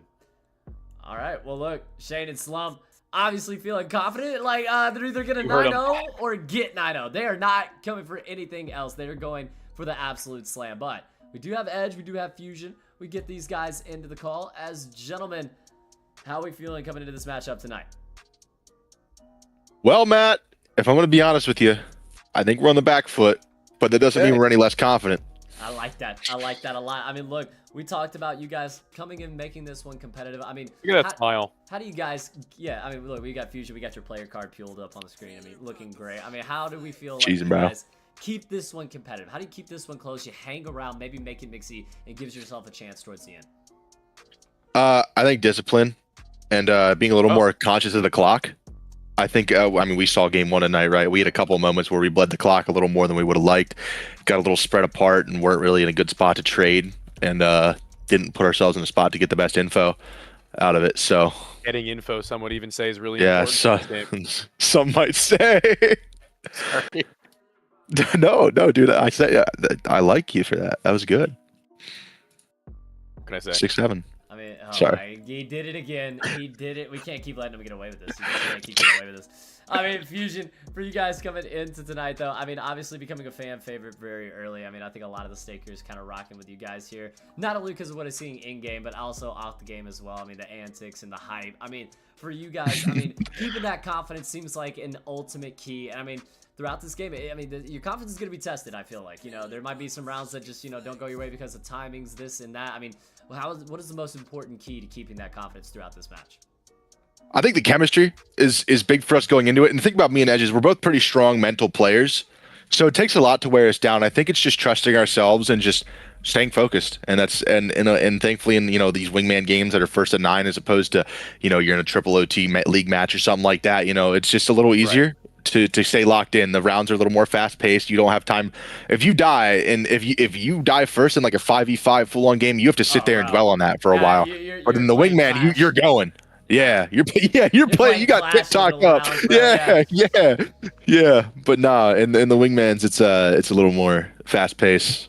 You know, it's just game keeps going. You got to keep going with it. You know. I love that. I mean, why not? What else you got for these guys?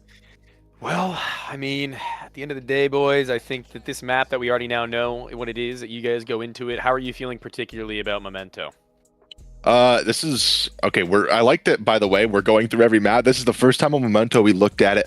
Liking the look of the castle, think flanking is going to be good, but I think that's just common wingman tendencies. But I think just the way the timings work is the part we just got to catch them. We can't get caught off, because I know it happened to me before. I'm sure Edge, where there's timings on some of these maps because they're wingman smaller maps that are just so fast and catch you off guard.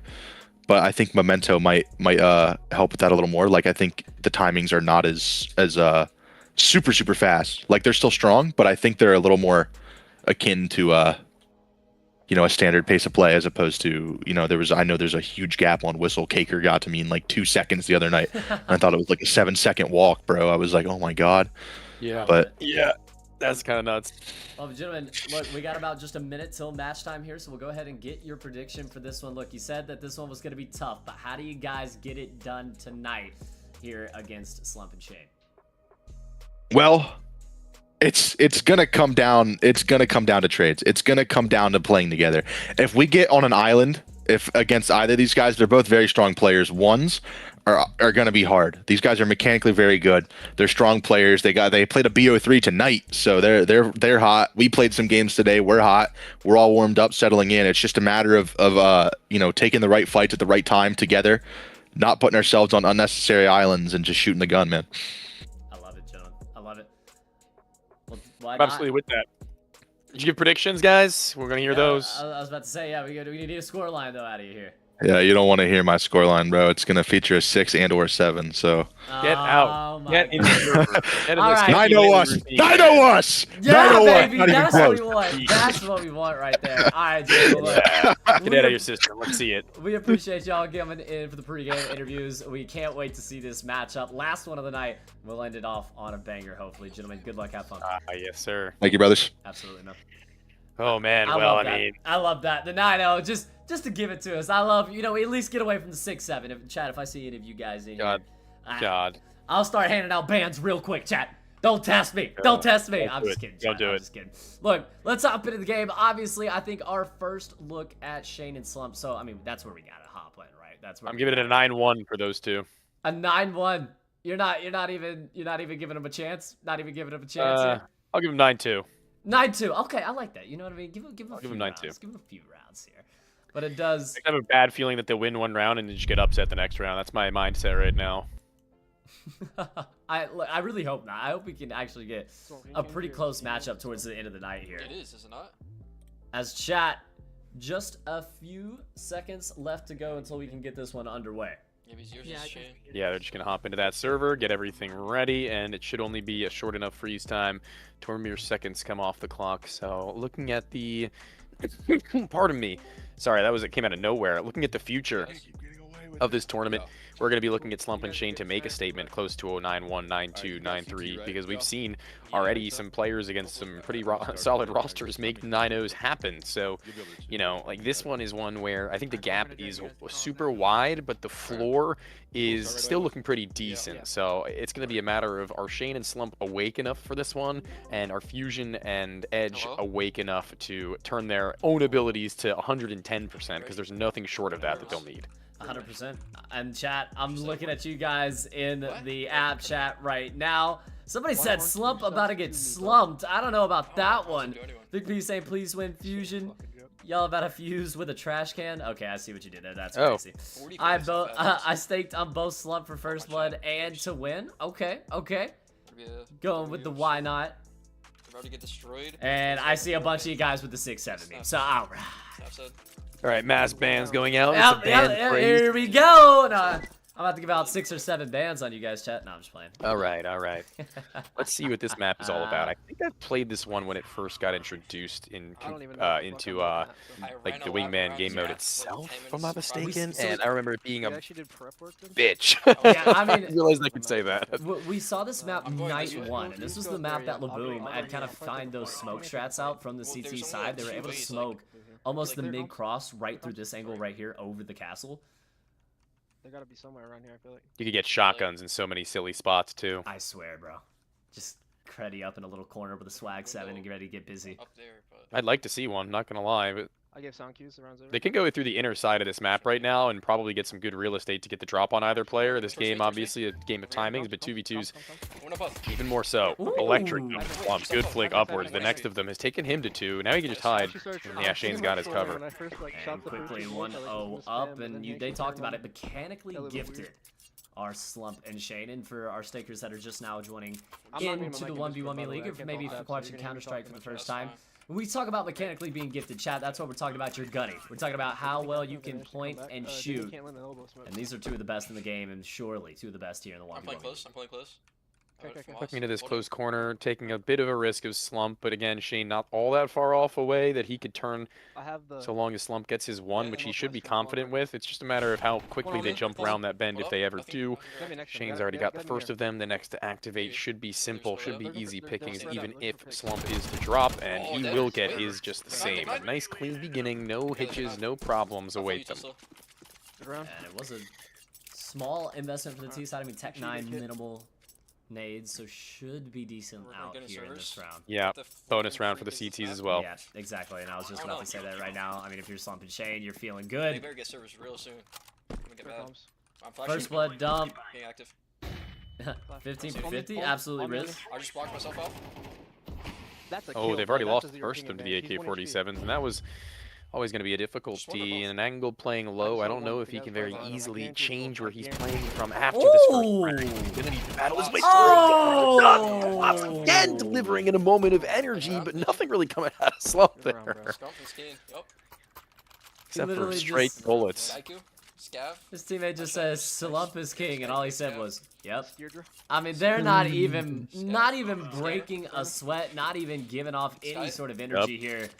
And now with the AKs in hand, this is going to make this game even that much more dangerous. The pop flashes, top, shots on, will be able to find the first spray transfer. Oh my god! Look at that from Slump holding the line, not needing Shane this time. Oh my god, the spray transfer, I'm gonna be honest, why not? I wish I was able to do that with my AK, it just does not spray like that. You can, it just takes some time, practice, effort, and multiple years of playing the game. Multiple energy drinks too. Doing the same play. But you guys, you Call of Duty players, you know what that's all about. You're not I'm getting active. strangers to that. And I mean, Slump's just going to be running the same old move. This time, FusiioN and Edge said they'd be playing for discipline. So I wonder if they are going to be waiting for them to get more antsy and walk it around, as they are going to get right back to their one, and surely not another one from Slump. He saw the vision. I feel like you got to hit 101 and 56 in 2, almost able to find the spray Slump off. again. But finally 4-1. Oh my god. Yeah, I was confused how you guys let them walk. Slump 7-1 to start out this game. Sniper rifle, baby. He said if he could afford it, he might. And the second that he dies and can, he will. FusiioN's been kind of farming Shane right now on this other side of the map with a Galil. And this is going to be leaving Slump in a very awkward position here in the AWP in a 1v2. Whoa. His off barrel is showing, I think, from around one of the two upper corners, as well as the fact that he could just get walked up on from his right at any time. They can't wrap his spawn. That's the only gap that he's got covered outside of his linear angle. They did get smoked off. So I think he'll look to get a little bit deepened to get better information. Well, instead of going to be missing that first shot on, but the second will not. Now trying to find it again. Why am I opping, dude? What a whiff, man. Holy shit. And so we getting a little bit of grief from his teammate there, saying what a whiff, and just jokes back and forth between teammates there. I mean, they know they should be dominating this game much more than they are right now. But 9-2. We talked about the overconfidence potentially allowing Fusion to get a couple of rounds in that may allow for them to keep this game close. Finally holding the switch up with Slump on the left and tucked to the right, the MP9 of Shane. Fusion has been working this left side of the map regularly. Will this happen once again is the question, though. Nade to blow the smoke, perhaps? No, just to give them a little bit of fear that it might be happening. It goes more deep than shallow. A re-smoke even from Slump now, which might force their hand. I see you, Big P. I see you guys talking about y'all wanted Fusion to win this one, man. You should have listened to me, and why not? Now, this game's not over. But Slump and Shane look like they are handling business, especially when they're locked in. I think we're seeing them kind of win a few rounds in a row, get a little overzealous, lose a round, then lock back in, win a few more rounds in a row. I mean, it just seems like kind of sporadic rounds right now for the side of Fusion. They're not sweating either. No.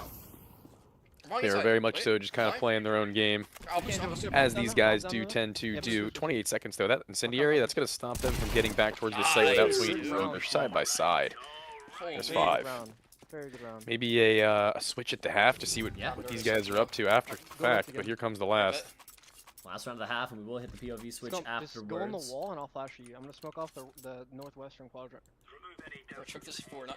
Interesting. Yeah, dude.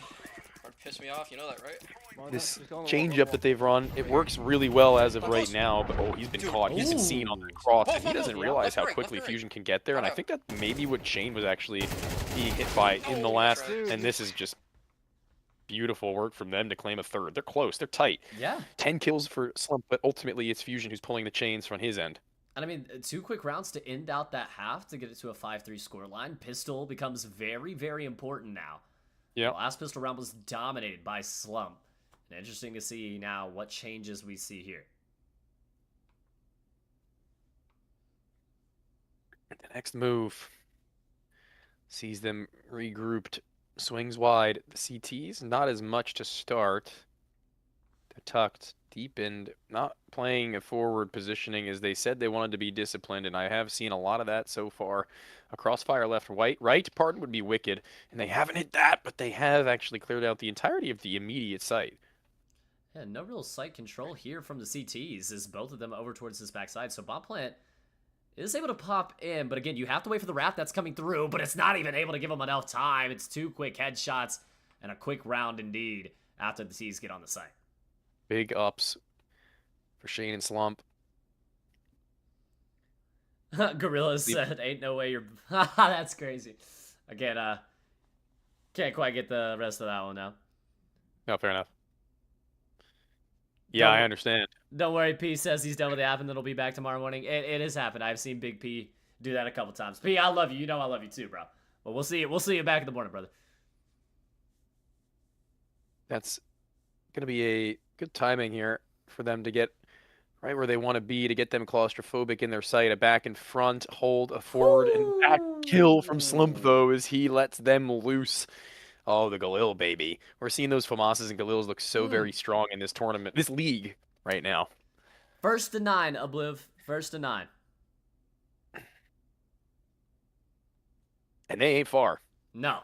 2 rounds away from closing this one out now. It has been pure dominance at every single turn. Why not? In a minute, you talked about it. The mechanical skill gap between these teams is very prevalent right now. He goes deep. They might have already softened him. Won't exactly get that kill, but this smoke provides lurk potential, and Slump is aware of that, trying to bank it as best as he possibly can to flush them forward into the open. Hasn't quite worked out as he would have liked, and they're still clearing every angle as required. There is a head glitch that they could worry off of, but the flank is there. The 5-7 is in, and Fusion has gotten the both of them. And it's a big double kill from Fusion. As really just needing Edge to step up a little bit in this one. I believe Edge still on 1 kill throughout 11 rounds so far. Really, 1? Either 1, 2, or 3. I mean, he doesn't have a lot. I mean, FusiioN has been the main man carrying the squad right now. Yeah, that one we have definitely seen. Early Molotov here from FusiioN. Oh, what the next change-up is the spray from Slump again. So smooth with this AK-47 and maybe more on the wire. He's got a smoke between either side of that site. He's going to try and open one of the 2 of them. 3, actually, we'll see as he hears the next of them. Baits him out with the tap. No full stick. Shane may have his side if he looks to wrap by, but he's not got enough ammo on the gun. FusiioN again. Surely not another 1 versus 2. Surely not another clutch. He's already wasted 14 of his bullets, but he's wasting that of his own. It is such a tight 1 versus 1. The CT knows that he's the one who has to hit the defusal. If he doesn't have a kid, he's going to be forced into a fight that isn't fun. And Slump has won. And the body shots start to ensue. 8-4 match point for the side of Shane and Slump. And look, it's been a little bit closer than we originally thought, but this is still a dominating performance here from the side of Shane and Slump. I mean, there's a couple rounds that it looks like they just kind of give it away, a couple of bad timings, but other than that, I mean, every straight up 1v1 gunfight seems to have gone their way. Hearing a lot of nades hit down over on this left side towards the bomb plant area, and they want to get in closer. They want to make themselves aggressive targets, and they're just inching over this, and they need to know that there could be a head to be spotted on either end. They've hit a boost, I think. They've sent their teammate up, and they played one just beyond. Now Shane, inside of the 1v2, does have the bomb in hand. Slow peeking. These smokes are actually good. I don't understand how. Like, they're blocking off the entire, like, right side over here. Both of this is getting, like, smoked off instantly. I don't know how. Sneaky like. It was right there. There's somebody who could be Why am I getting 4% loss? swings out on his own accord. This guy's internet is Another horrible moment and where it helps FusiioN him. hits the board. That is huge from the guy who's gotten them 10 kills thus far. 3 rounds the distance between the golden gun. Matt, I don't know if I'm necessarily a full-on believer, but I'm not clocked out. I'm definitely not clocked out. I mean, look, last game of the night always can get a little bit mixy. FusiioN wins 1 for every 2 Slump wins. It does seem like that, like they're very much kind of winning 1 for 2, but all of a sudden, FusiioN and Edge able to find 1, able to find 2, and now I'm not gonna play a 2-round deficit. Match point. What are you doing? As Shane and Slump kind of crashing out on each other a little bit here. Dude, I was trying. That's good team play right there. And keep in mind, Shane likes Slump more than any of his other teammates. Yeah, that's saying the term of endearment. Morning left. Wait, walk. They heard us. Hey, last time we saw somebody shoot bodies, they lost round 17. That is true. That's crazy. Oh, are we gonna see history written in the books this twice over? He wants to throw that smoke. His teammate done it for him. He'll throw one of his own even deeper than that, though. Is that fully spammable, I do wonder? How to flank? I'm gonna put. I can only imagine. It looks pretty thin. Wow, beautiful shot. Attack to the head, Slump. I'm backing up.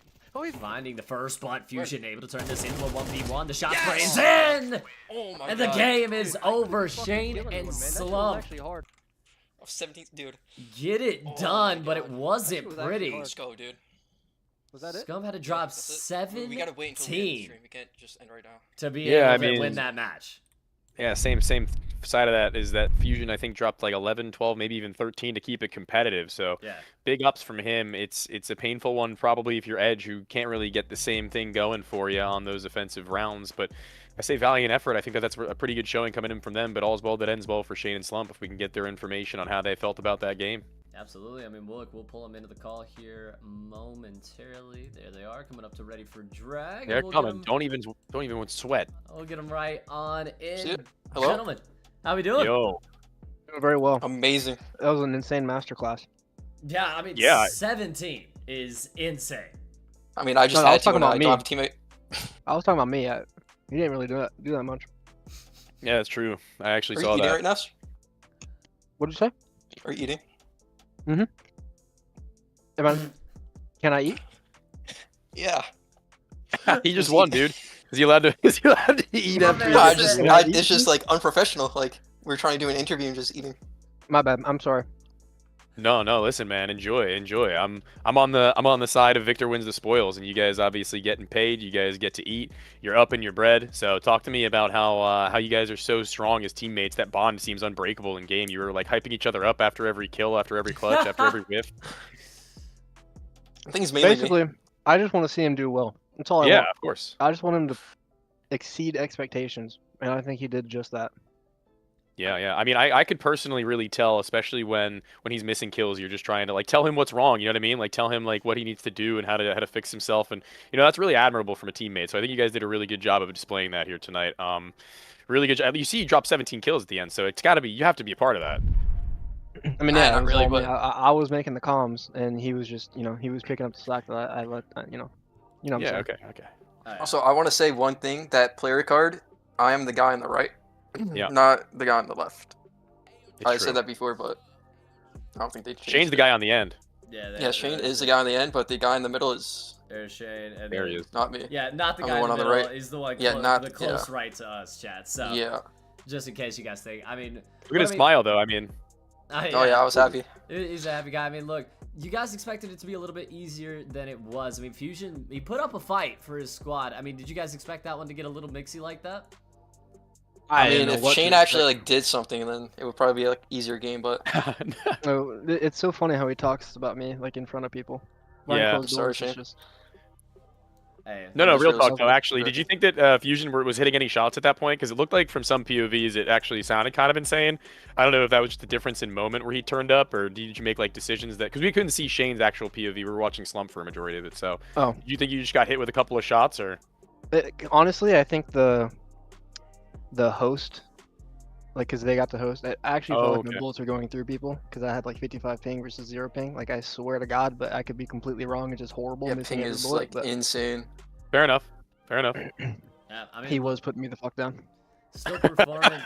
Still performing though, even under the situations. I mean, look, that's all you can ask for there. I mean, look, you guys are the ones that seemingly have a target on your back from every single team. But I want to know, do you guys have any targets that you're looking out for? Anybody that you really want to just get to shut their mouths? Everyone can get it. Yeah, everyone can. Ooh. Okay, everyone. I mean, why not? What else you got for these guys, man? No, I mean, good games. Like I said in the pre-interviews, that all's well that ends well. Like a win is a win. You guys get yours and you move on. So congrats on the points. And I think everybody's excited to see you guys shoot a couple more bodies going into the next couple of days. So keep it up. Thank you. Absolutely, gentlemen. Well, 5 games up, 5 games down, and it has been it's been a great day of some Counter-Strike. I mean, look, what was kind of the most surprising moment for you coming into the day? What match I think maybe shocked you the most? I mean, I think, honestly and truthfully, I think this one was a little bit tighter than I thought it would have been, but it's, again, the first game that they're playing in the 2v2 environment here, so it's not really like we had a whole lot to go off of, but, at the end of the day, I think they showed us the game that we needed to, and other than that, I was pretty, again, on point with how I felt this day would go as far as games are concerned, and the only one that I missed out on was a map I've not yet seen, and it's one that I'm not entirely fond of, if I'm being honest with you. I mean, it's our maps that we're putting forward for these guys to play, but the options are so limited in the game right now that one is definitely interesting. And you know what? Maybe there's more to be discovered on Memento than I even know, because there's a lot of these maps that you find something new every day. I mean, we saw that little heady you were talking about towards the second half of that same game, so who knows? Yeah, I mean, look, we're excited to get to see it, but chat, that is going to be it for the 1v1me Counter-Strike League here tonight, but join us tomorrow as we will be running it right back again here for the Thursday night Counter-Strike, as well as all the other leagues here in the 1v1me League. Season 3 is now up and underway here in week 1. Chat, we will see you guys tomorrow.